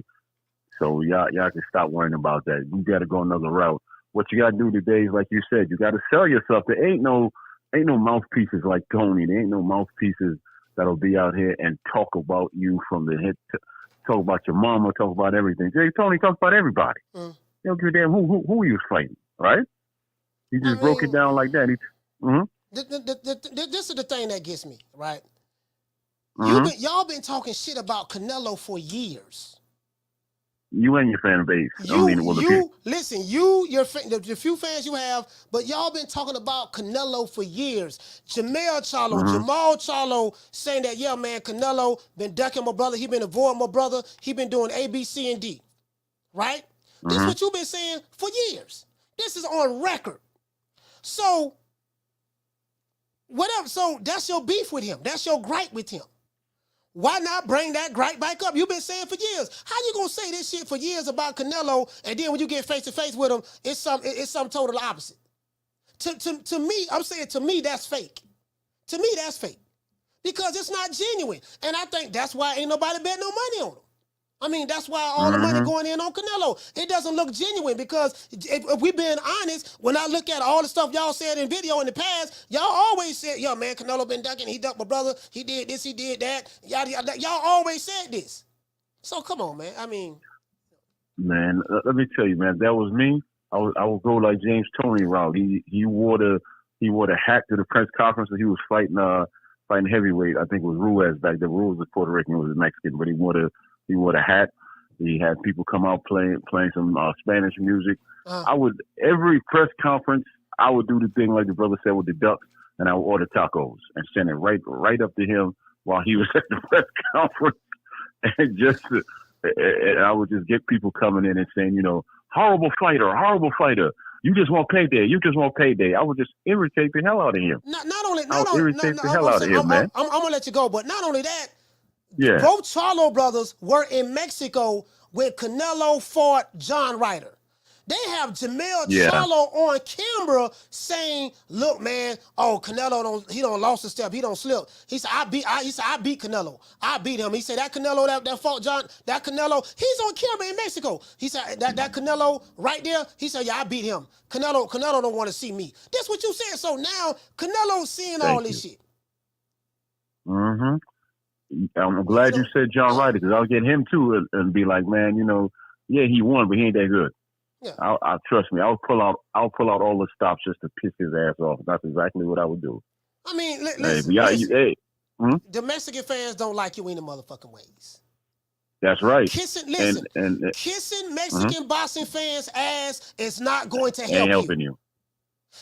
Listen, trying not to offend them is not going to help you. They rooting for Canelo. They want to see Canelo knock your ass out. That's what they want to see. I don't care how nice you are to Canelo. I don't care how much sugar you give Canelo. I don't care if you in the locker room shining Canelo's belts. I don't care if you want to sharpen the spurs on his cowboy boots. Guess what? The Mexican fans don't give a fuck about you. So for you to come into a fight with an attitude, man, I don't want to offend the Mexican fans. Nigga, they offended the simple fact that you getting in the ring fighting them anyway. So what's the point? Exactly. That's all I'm saying. And Coach, I know it was a couple of days later before I jump off here. Yeah. I still ain't find shit about White getting dirt, popping what he popped dirty for or nothing, and he never got suspended. So tell the people in the panel that it ain't no controversy. It happened, and that's just that. All right, shout out to Troy, man. Be more stand up. Yeah, man, ain't shit. Yeah. I just came up in a different era, man. Shout out to Damian Bennett, man. Salute. I don't know why you ain't getting through now, Damian. Everybody getting through, but I don't know why, fam. Shout out to Damian Bennett, man. Salute to you, fam, for becoming a new member, man. Salute to you, my brother. Shout out to Red Stripe. Hey, okay. We're dropping that quarter of a bam dub on your boy. Hey, Leroy. Super chat received. Playtime's over, boy. He said, what was worse, Hopkins throwing down the Puerto Rican flag or Trump throwing paper towels at Puerto Rican citizens? From a boxing standpoint, because Trump is not a boxer, so from a boxing standpoint, I would say Bernard Hopkins. Bernard Hopkins, definitely. Shout out to Jason Edwards. Hey, okay. For dropping that quarter of a bam dub on your boy. Hey, Leroy. Super chat received. Playtime's over, boy. He said, crazy part, Jermell talks nuts about Bud, but he's been an angel regarding Canelo selling the fight, sell this fight, make this money. You know what, Jason? You hit the nail right on the head. When he's talking about Terrence Crawford, he's the grimiest, he's the meanest, he's the toughest, he's the baddest. F. Crawford. I don't know about care nothing about no Crawford. Yada, yada, yada, yada, yada, yada. When they asked Crawford about Jermell Charlo, he said, man, Jermell Charlo a bitch-ass nigga. As a matter of fact, when Crawford was in the ring putting hands and foots off in Errol Spence ass, he was looking at Jermell Charlo saying, yeah, you a bitch-ass nigga. Yeah, you a bitch-ass nigga. He looking at Jermell Charlo while he kicking his homeboy ass, calling you a bitch-ass nigga. And then, but guess what? Now you finna fight Canelo. Hi, Canelo. How you doing, buddy? Oh, that red hair looks so good. I mean, can I see those belts? You do know I'm undisputed too. You get what I'm saying? The Mexican fans don't give a fuck about you, puto. I can promise you that. They don't give a fuck about you. You can believe that. I can promise you that. You got all this smoke for all the black fighters you fight. All the black fighters. You got smoke for Terrence Crawford. Well, you say, tell Crawford to go fight somebody else. All that stuff there. But you got all the smoke for all the black fighters. But then when you get in front of Canelo, you bowing down kissing his ass. True. Me being an old school boxing fan, I supposed to be cool with that? Oh, I supposed to be cool with that. I came out watching the Hagler, Sugar Ray Leonard, Ali in his twilight years, Larry Holmes, Trevor Burbick, doggone James Lights Out Toney, Roy Jones, Bernard Hopkins, Michael Nunn, Julian the Hulk Jackson, Azuma Nelson, Julio Cesar Chavez. I came out watching all these, the Mildred Taylor. I came out watching all these doggone killers, Simon Brown, doggone Iran Barkley, Roberto Duran. I came up watching that, and you telling me, yeah, coach, you got to believe all them emotions back there. It's a new time. There's Shannon Briggs. Let's go, champ. What? Shannon Briggs stalking doggone Klitschko. Shout out to Evan Castillo. Hey, okay. Dropping that $2 cash out. He say comment was in general. They say not you want fake beef. Okay, cool. I got you. Shout out to Almighty, man. Hey, okay. For dropping that quarter of a bam dub on your boy. Hey, Leroy. Super chat received. Playtime's over, boy. He said both Charlo seem to mentally be in a dark place. He said there's beef between them, and that fallout takes from them mentally. Canelo and 10. Yeah, man. I mean, it is what it is, man. I mean, all I'm saying is listen. I'm not asking him to do anything different. What I'm asking him is just keep the same energy you've been keeping. Like for me, he's acting different now. Keep the same energy you've been keeping. Y'all been saying Canelo was ducking. You've been saying that Canelo been picking and choosing. You have been saying this. You were just in Mexico when Canelo fought John Ryder. Oh man, yeah, but listen, that Canelo. Oh, I beat the brakes off that Canelo. That Canelo there can't whoop me. So you've been on record saying this. That's why. And guess what? That's why don't nobody believe that you coming to fight. True. Don't nobody believe it, though. True. Don't nobody believe that Jamil Charlo coming to fight. Shout out to Roberto Hernandez. Hey, okay. For dropping that quarter of a bam dub on your boy. Hey, Leroy. Super chat received. Playtime's over, boy. Roberto said, Coach, what does Canelo need to do to sell the fight? He said, I might have plenty of ideas. Well, I mean, Canelo, he don't really need to do nothing. I mean, he has a whole country behind him.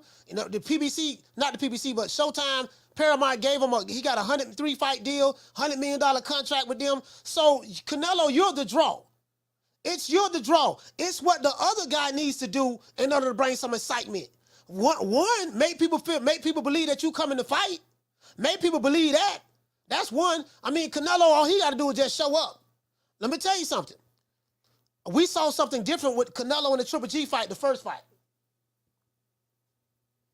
The first fight and the second fight. The first fight and the second fight, Canelo was pissed off in the second fight, this and that. I thought Triple G won that first fight. I thought Triple G got robbed. It wasn't a draw, but it is what it is. When he fought Caleb Plant, the push, the slap, and the double slap, that right there had people excited, motivated. This fight right here seems like a funeral. It seems like somebody died. We're going to the wake. We're viewing the body. And after the viewing, after the funeral, everybody gonna go to the church. We're gonna have afternoon dinner, reminisce about our loved one we just buried, and then we're gonna move on about our lives. True. Shout out to Ebony76. Hey, okay. For dropping that bam dub on your boy. Hey, Leroy. Super chat received. Playtime's over, boy. What to say, Ebony? She say Mel is a fake individual, and I hope he gets toe tagged. Again, he gets toe off the bone. He said, I don't like him. He said, you're right, all the way, Coach. He said, but this is what happens when you want to be a part of another man's community. But that's a whole nother convo. I got you. Down from the bar, there's a platform stage. People pimping, sharp as razor blades. Shout out to Knockdown 305. He said Bud was very humble leading up to the fight. Yeah, but I'm gonna tell you the backstory on that. The reason why Bud was humble in the lead up to the fight, I'm gonna tell you why. For one, it took him 5 years to catch this nigga Errol Spence. It took him 5 years, right? I've been chasing this nigga for 5 years, dog. 5 years I've been chasing this nigga since I moved up to the welterweight division, right? Hold on, guys. I've been chasing the dude. Hey, shout out to Mike from West Texas. Hey, okay. For dropping that half for bam dub on your boy. Hey, Leroy. Super chat received. Playtime's over, boy. I'm finna give you the backstory on that. So, Terrence Crawford wanted this fight so bad with Errol Spence. Anything could have happened. Spence could have pulled out the fight. It could have been a whole lot of stuff. He went through so much hell, he literally had to sweet talk this nigga in order to get this fight made. Literally. Not making this shit up. He didn't want to offend nobody. He was, oh man, I pulled out. Like he played it cool. Now, he even played it cool. Now, he talking this shit now on social media, but he still kind of played it cool after he won, was humble. Me, I would have been talking shit. I've been talking cash shit. And now he see that, man, these niggas still discrediting me anyway, so fuck it. Now he's saying what he's saying, making mockery of Spence and stuff like that. In reality, now and he's doing this thing. Well, he ain't really making mockery. He's like telling the truth about the situation. But, so, He probably was afraid, man. God damn, man, I don't want this nigga to pull out the fight. This is my opportunity. So he played it cool until after the fight, till after he fought him. We didn't want no hiccups. We don't want nobody getting scared, shaking like booty meat. Cause I'm finna beat the brakes off this boy. I know what he told me. Like, he said, "Yeah, look, man, we ain't going 12 rounds." Bomac, yeah, we ain't going 12 rounds. We stopping this dude. He's a flat-footed come forward fighter. We stopping him. He's basic. So I knew. I said, yeah. I knew right then. But that's what it was, dog. He just look, man. Cause you can talk shit, and with certain fighters, and anything can happen. And especially when you already know the information that he know that, man, they ain't never want this fight. Al Heyman advised him to stay the hell away from Bud. Al Heyman was trying to block this fight. If it wasn't, and that's why he thanked Spence, because Spence was like, you need to be thanking me. And the reason why Spence said you need to thank me was because he was hiding behind Al Heyman for years, and this time he went against him.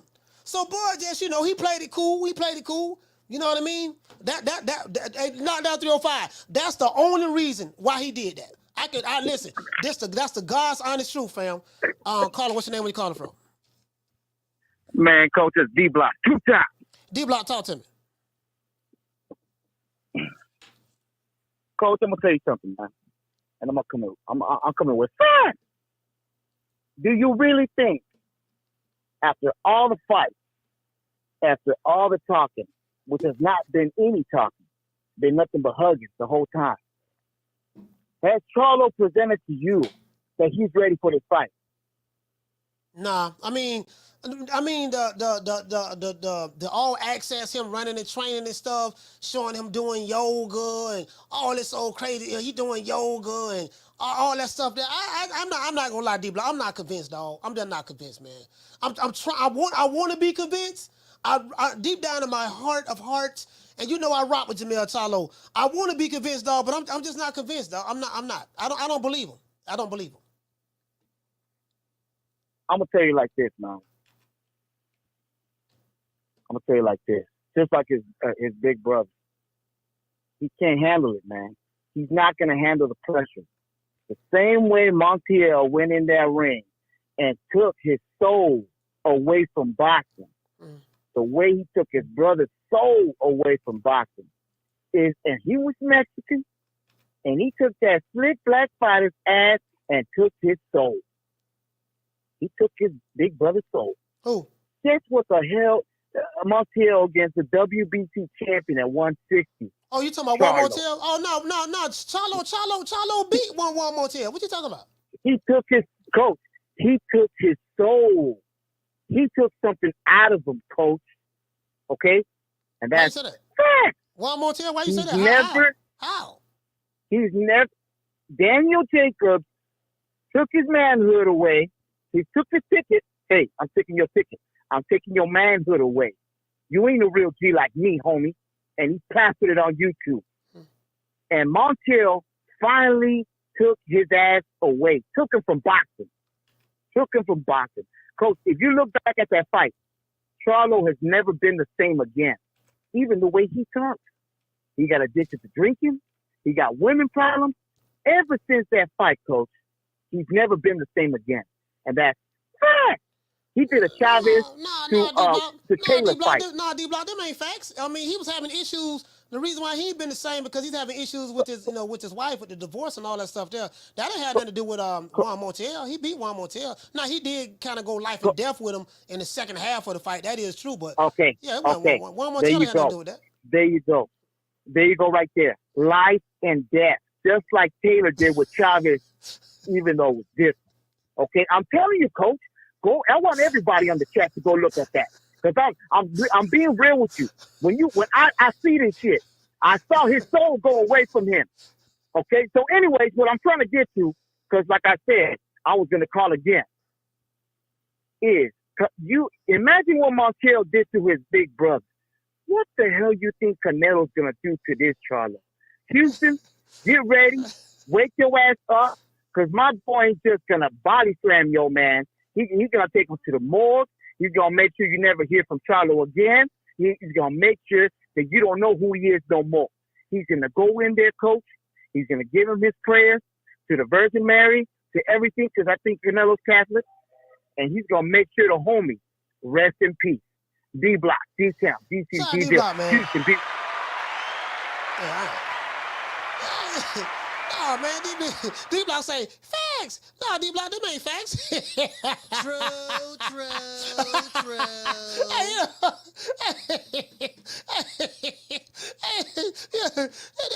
D Block, them ain't no facts, D Block.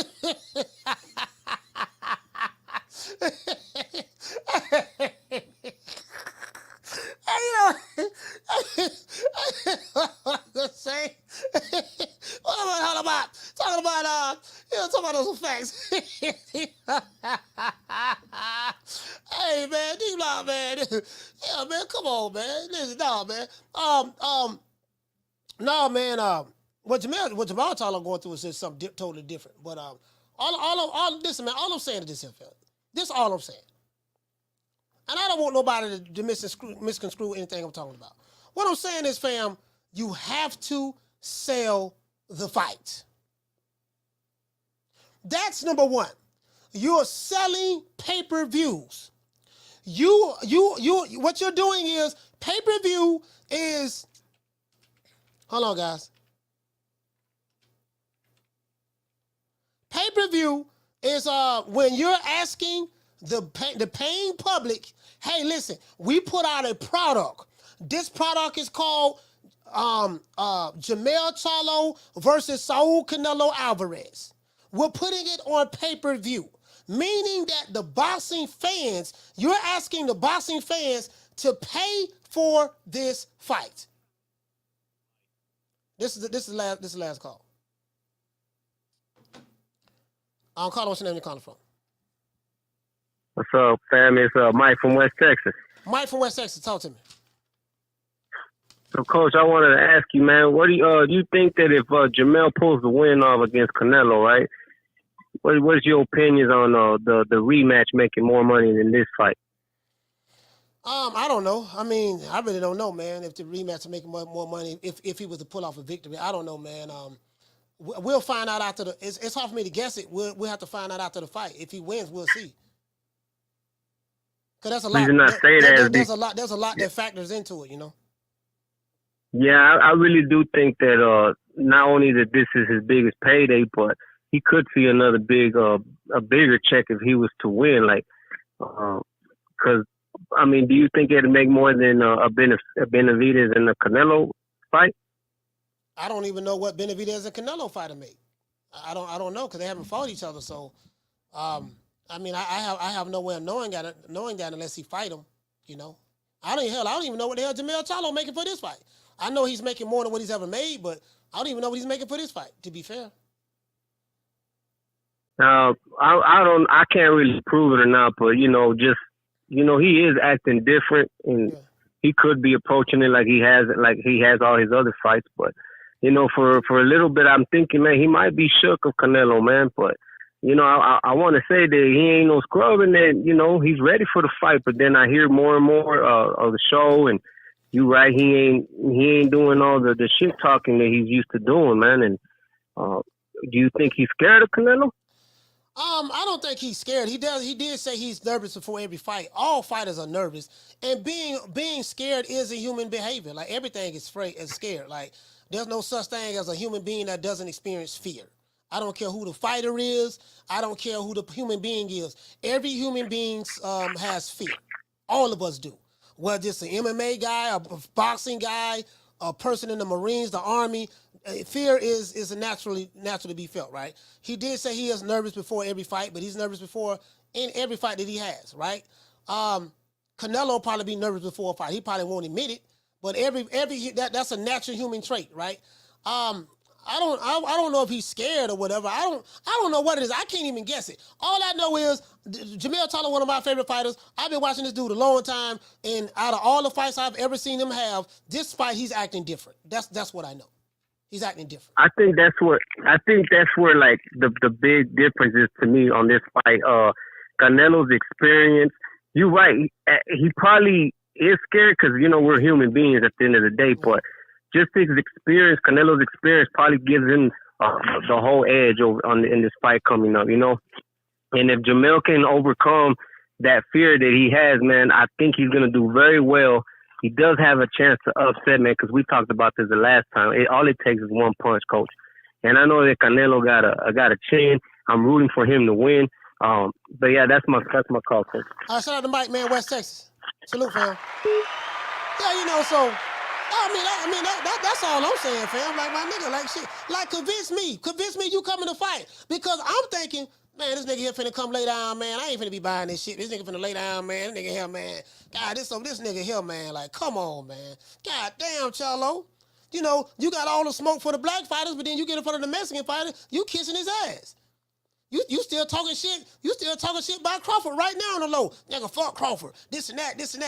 Yeah, but you finna fight Canelo. Oh, no, man. I ain't got nothing bad to say about Canelo, man. I like Canelo, man. Canelo, I'm getting my highest payday with Canelo. Well, listen, you're going to get your highest payday anyways. Once you guys signed that contract, Canelo ain't going to pull out of no fight. Canelo want to beat your ass. I can damn near guarantee you that. Canelo want to beat your ass, bro. He want to beat your ass. He want to put hands and foots on you. You kissing Canelo's ass ain't going to stop him from doing what he going to do. You get what I'm saying? So, listen, ask John Ryder. John Ryder was nice. Guess what happened? He had his nose broke. He got beat up for 12 rounds. Canelo wasn't taking it easy on John Ryder. I can promise you that. Ask John Ryder, was Canelo taking it easy on him? Ask Dmitry Bivol, even when Dmitry Bivol beat him, that Canelo was trying to take it easy on him. Ask Abney Yildirim. Ask Caleb Plant. Well, Caleb Plant different. Caleb Plant came with the smoke. But ask Liam Smith, was Canelo trying to take it easy on him? Ask what the other Smith is, other Smith name? What the other Smith brother name? The one that Canelo fought, the other Smith brother. You know, the one I think he won the WBC super middleweight title from. Callum Smith. Ask Callum Smith, was Canelo taking it easy on him when he was punching him in his arm, bruising his arm up? Did Canelo say, you know what, guys, you know, since you're being nice to me, I'm going to take it easy on you? Hell no. True. Y'all miss me with that bullshit, but y'all miss with that old soft ass. As a matter of fact, anybody talking that old soft ass shit, talking about, yeah, man, you know, Coach, you don't understand, man. You know, he gotta be nice to Canelo. Anybody saying that shit, shut that soft ass shit. Shut that soft ass shit up. And the best man Shut to that win. soft. That's some soft ass shit. Shut that soft ass shit up. All that soft talking. I know you can do it, man. You got to. Man, shut that soft ass shit up. Listen, you are an unlikable person. Don't nobody like Jermell Charlo. The Mexicans don't like you. Your own, you know, you got a lot of black boxing fans that like you, but you got a lot of black boxing fans that don't like you. That's just the reality of the situation. Let's be real. You're not a star in the sport of boxing. You're a decent name. You're a decent name. You're known amongst certain social media groups. You're known in Texas, but they don't have the energy for Jermell Charlo in Texas the way they have the energy for Errol Spence. As a matter of fact, when it comes to the popularity and stuff, they love Errol Spence way more than they love Jamil Charlo. I mean, that's just being real, dog.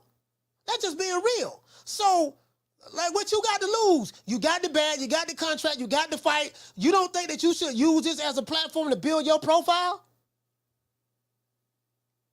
Because once Canelo beat Jamil Charlo, he going to be another afterthought. Ain't nobody going to... Listen, you ain't got... These niggas ain't talking about Jamil Charlo right now. So you're gonna be another afterthought. You just another opponent you just another opponent that's gonna bite the dust at Canelo Alvarez. That's how people looking at it. When this fight over with, they're not gonna talk about you no more. The only way they're gonna start talking about you is unless you fight Crawford. They're not going to talk about you anymore. You want to know how I know? Because when you beat Brian Canstano and became undisputed, guess what? They wasn't even talking about you. True. When you beat Brian Canstano and became undisputed, the undisputed junior middleweight champion of the world, guess what? They wasn't even talking about you. It was as though you ain't did nothing. They talking about you for like a week, maybe 2 weeks, and then they moved on. Crawford beat Errol Spence 2 months ago. They still talking about that fight. True.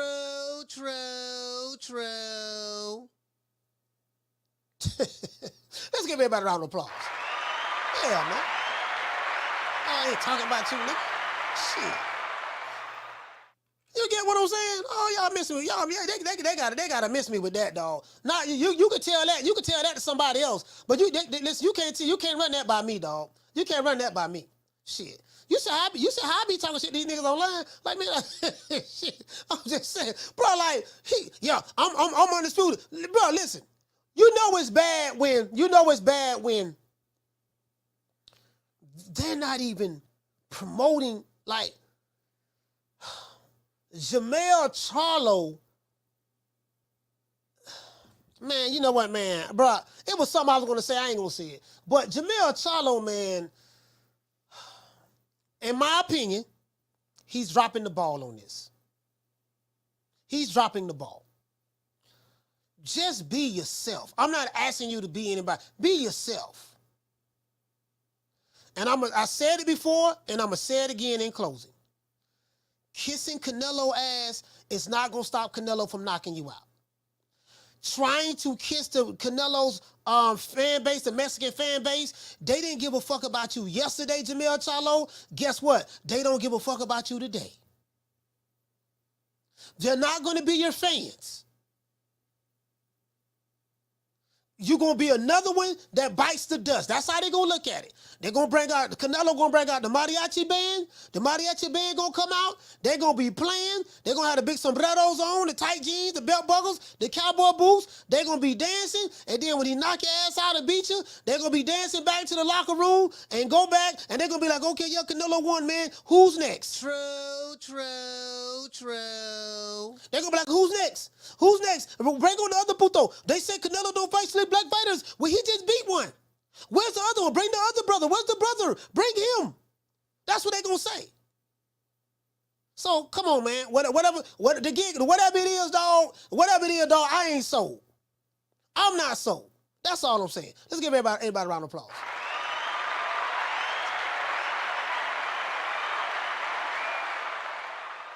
It is what it is, man. I am sick of hearing these bullshit Superman stories about the Wassa legendary Bruce Leroy catching bullets with his teeth. Catches bullets with his teeth? Nigga, please. Hey, you know, the nigga pissing me off. He kind of make you want to, you know what, man? Fuck it, man. Fuck it, man. Hey, listen, you know what, man? Who y'all put money on? I'm just going to put money on Canelo, man. This nigga ain't coming to fight. True. This nigga ain't coming to fight. You know, I look up to you, Canelo. I look up to Canelo. I want to thank the whole hood who came out here. I love y'all. I did this for the hood. Y'all know I beat that boy. I look up to Canelo. Hurting the group. I'm the best thing ever happened to this damn group. Nobody's bigger than the group. Y'all ain't stupid. I'm the one selling the records. They coming to see me. They coming to see the Temptations. Ain't nobody coming to see you, Otis. Hey, that's part of what Canelo told him, too. Hurting the group. I'm the best thing ever happened to this damn fight. No one is bigger than me and you, Canelo. Y'all ain't stupid. They coming to see me. They coming to see you and Jamil Charlo. Ain't nobody coming to see you, Charlo. Like, literally, ain't nobody coming to see you, Otis. True. The people who gonna come, it's gonna be all Canelo fans. It might be 2 or 3 fans from Houston. It's gonna be all Canelo fans, and they coming for one thing and one thing only, to see Canelo knock your ass out. I don't even play, nigga. Wakanda, bring your ass over here, nigga. This what I'm gonna do to you. Oh, Lord, no more. I just kicked Wakanda in the face. Oh, hit him in the stomach. Oh, Lord. Him, slap him. Kick him again. Oh, Lord, I'm beating Wakanda ass. What you gonna do, Wakanda? You want some more? Oh, Lord, hammers. Go up on him. Bam. Catch him in the neck. Lord, Wakanda is dead.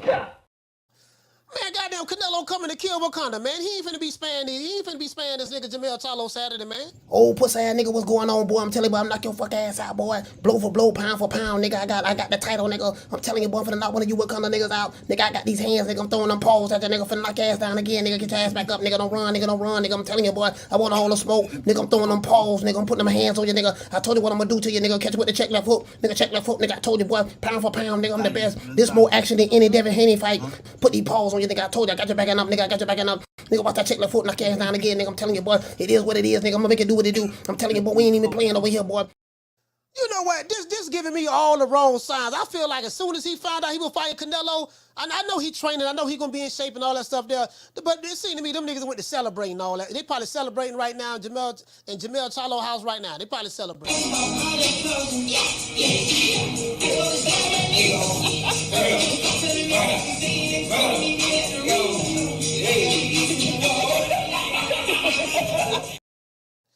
You know, I mean, all I'm saying, man, is this here. You got to have vision when it comes to this stuff. This is your opportunity, dog. You don't want to be another fighter that just another opponent that's a has-been, been forgotten about after Canelo fought him. You don't, you just another afterthought. Yeah, nigga, you ain't had no fans anyway, so, yeah, you just went there, got the bag, that's all, dog. You know, we knew you weren't coming to win. Well, I respect your ambition, Willie, but you got to have vision. It just don't seem right to me. That's all. I smell something, man. You smell something? I definitely smell something out here. I smell pussy. You know, I'm just saying, it just don't feel right. Because I'm a karate man, all right? Karate man bruise on the inside. They don't show their weaknesses. You get what I'm saying? I am ranked number one. One! That means I'm the best. But this bum been taking the easy matches, fighting other bums. You know, niggas around here shaking like booty meat. I move up in weight class, go up to 168, challenge this man for all the marbles. The Mexican monster, yeah. The Mexican. You keep throwing that up every time I remember the guy was everybody scared of that guy. You talking a lot of shit. That's all I want you to say about. You know, Mike said everybody scared of this guy. You talk a lot of shit. Mike even told Jamil Charlo, you talk a lot of shit. I want you to say something. And then when you get around the guy you been talking shit about, you don't want to say nothing. True. Hey, you get what I'm saying? Like Mike told Jermell Charlo, yeah, man, everybody act like they're scared of this guy, man. You talk a lot of shit. I just want you to get up here and say something. Jamil Charlo been talking trash for years about Canelo. And then now you get in front of him, you know, you ain't got nothing to say. Come on, man. Like, bro, man, this angle, this nigga pissing me off, dog. Nigga pissing me the fuck off, man. Doing all this goddamn niggas playing, yeah, you know, I'm trying to become a little bit more mature now. When did you decide to become a little bit more mature? Because you just was talking shit about Crawford 2 days ago. Also, when it come to Crawford and when it come to Tony Harrison, when it come to Erickson Lubin, when it come to Tank Davis, when you said you want to beat Tank up and you'll whoop his ass, and Adrian Broner, when it come to those guys, you know, you ain't mature. But when it come to Canelo, all of a sudden, you found this newfound maturity. We must internalize the flatulation of the matter by transmitting the effervescence of the Indonesian proximity in order to further segregate, to preclude on the issue of world domination would only circumcise the revelation that reflects the aphrodisiac symptoms which now perpetrates the Jericho's activation. Hey, nigga. Y'all mature now. Yeah. I wonder why you mature. I know. It is what it is. It is what it is. We gonna say a special prayer, man. We gonna talk about this fight all week, man. Hopefully we get a good fight, man. You know, Canelo. All the money's going on Canelo at this point. You guys did see the odds. You did see the odds. I think the draw was plus 1,800. You know, if Charlo were to win by knockout or KO, it's plus 900. You know, so it looked like what Vegas is trying to do. They're trying to get everybody to put money on that, to bet. And I think that's what it is.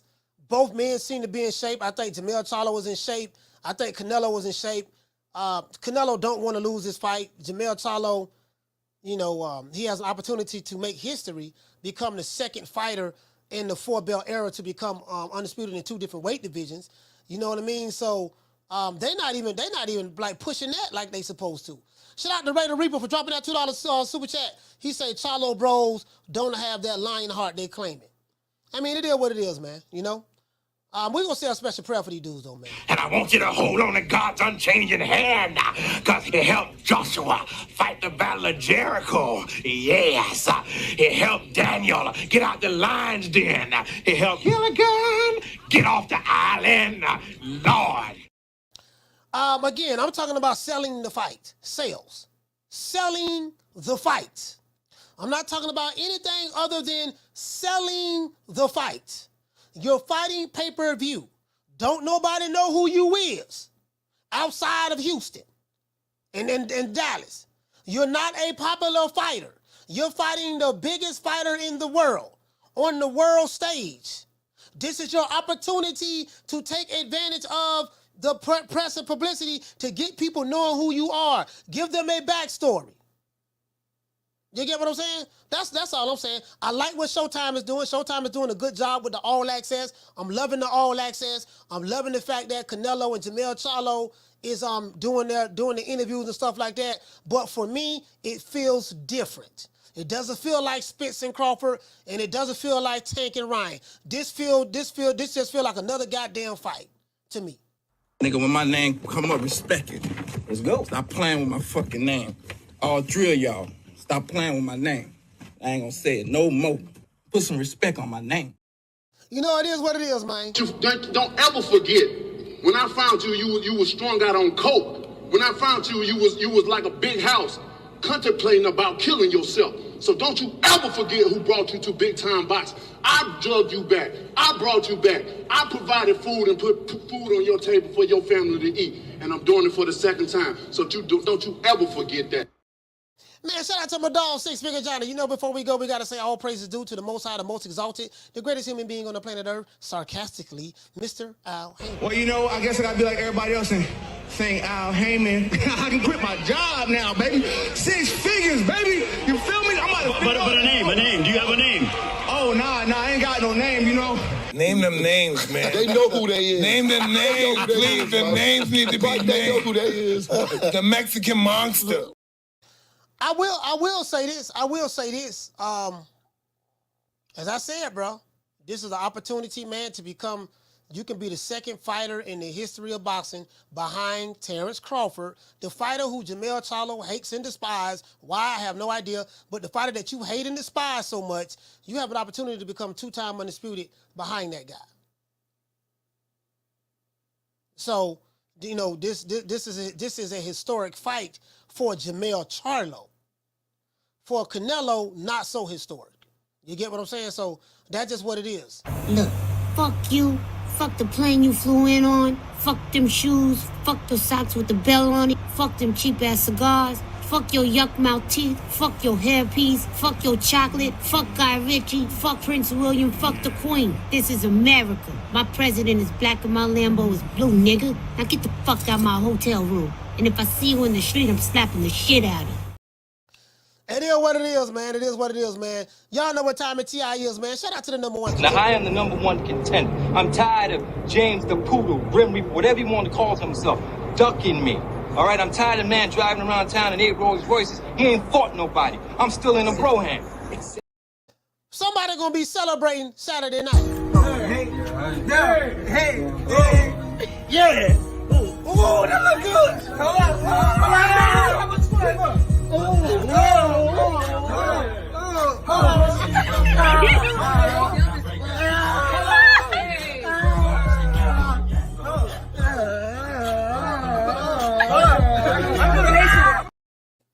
Man, look here, man. Let's give a shout out to everybody, man. Shout out to let's see, we got cash apps. Shout out to everybody in the cash app. Shout out to all of the members as well, man. Shout out to all of the members.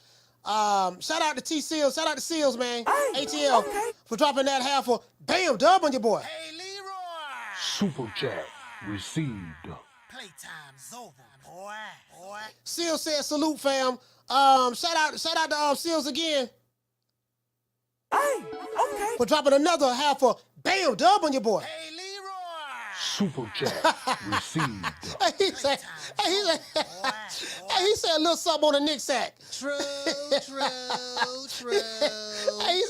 He said a little something on the Nick sack. Hey, shout out to everybody who gave a super chat, man. Shout out to Raider Reaper. Hey, okay. Shout out to Ebony76. Hey, okay. Shout out to Roberto Hernandez. Salute to you, fam. Hey, okay. Shout out to the Almighty Don't Like Nobody. Hey, Shout out to Jason Edwards. Shout out to Red Stripe. Shout out to Damian Bennett. Shout out to OP Gamer. Shout out to Alec Maddox. Shout out to Paul Childress. Shout out to Black Ice. Shout out to G Daddy 50. Shout out to Tay Hill. Shout out to Jamie Vasquez. Shout out to Ron Boy Fresh. Shout out to His Grace. And shout out to Drew, man, from LA. Yeah. Hey, shout out to all of the Tenderonis too, man. You know we gotta give a shout out to the Tenderonis. Shout out to Summer in November. Shout out to Mimi24. Shout out to Lisa Bells. Shout out to Passion for Beauty. Shout out to Elena. Shout out to Bless. Shout out to Jackie Hernandez. Shout out to Sheila E. Shout out to La Jessica. Shout out to my sister Nick Rich. Shout out to Food Revolution. Shout out to Green Eyes P. Shout out to the Duchess of Wisdom. Shout out to Letitia. Shout out to Kiki. Shout out to Ebony 76. And also, man, I want to give a special shout out to Miss Connie. Miss Connie, this was her first time calling the show yesterday, guys.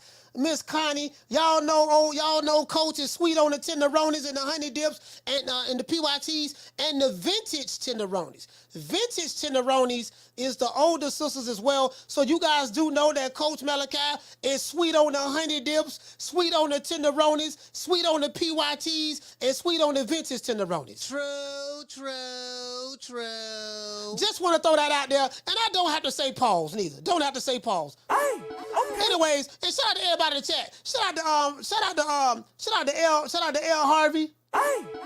And shout out to my sister Jackie Hernandez. I think I did say her name as well. Shout out to Jason Phillips. Shout out to all of the members, man. You guys really do make this show what it is. Shout out to Jamie. Shout out to Jamie Rivera. Shout out to School of X-Man. Knockdown 305. Shout out to Mike the Mobile Mechanic. Shout out to Damian Bennett. Shout out to JC in the building. Shout out to the Natural. Salute to you, fam. Shout out to T Seals ATL. Shout out to Jason Edwards. Salute to you, my brother. Shout out to the one Mr. Ham. Shout out to Cooking with Sir Senior. Salute, fam. Shout out to WCS that was here earlier. Shout out to Boxing is Good. Salute, fam. Shout out to Ruben Allen. Shout out to Brady 12. Shout out to the Legacy Mindset. Who else we have in the building? Shout out to Charles Johnson. Salute to you, my brother. Shout out to who else we got? Cool Breeze in the building. He said Ugas and Barrios arriving. Okay, cool. That's good. Ugas and Barrios, they about on the same level. Hey, Ugas, I ain't never been high on Ugas, to be honest with you. I thought he was always hyped up. The only reason Ugas got hyped because when he fought Errol Spence, they was hyping Ugas up. Boy, you saw what Spence did to Ugas? Look what he did to Ugas. I'm like, boy, Ugas went all that in the first goddamn place. Shout out to the inevitable D Block. Shout out to L Harvey. It is what it is, man. I try to get everybody that I can get, man. You know, it is what it is. Once again, it's on as our boy, Coach Malachi Williams, signing out. 2 minutes today, USA Boxing. Y'all know what time it is, man. We gonna go out like this here, man. Let's hit him with the water. I know I'm gonna get this money.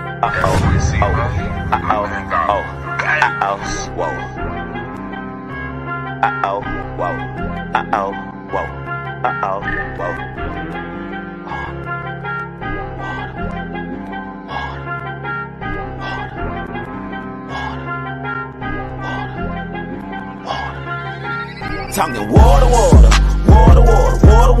My bracelet costs about 40 and my necklace costs a quarter. Talking water. I go stupid like on Boosie. All this jury got me foolish. All this water. All of these diamonds, they bright, so you gon' see me at night. All of this water. Now I be drip. Water. When your daughter see this water, she gon' let Boosie record. Them little niggas in the A, they making deals off the wall. Hey, man, man. See you guys tomorrow, 3 o'clock Eastern Standard Time. Please sign up for the newsletter. It's pinned to the top of the chat. The newsletter is important. That's so anytime we go live, if YouTube forget to send out the notifications, you will receive an email from me, as well as an email from me or a text message that if I drop a new video. So please sign up for the newsletter, man. We got some good things, great things that's coming down the pipe. See you guys tomorrow, 3 o'clock Eastern Standard Time. Hate, like, share, and subscribe. See you guys at 3 o'clock. You know my motto, don't meet me there, beat me there. Peace. Man, I'm out of here, bro. Let's go.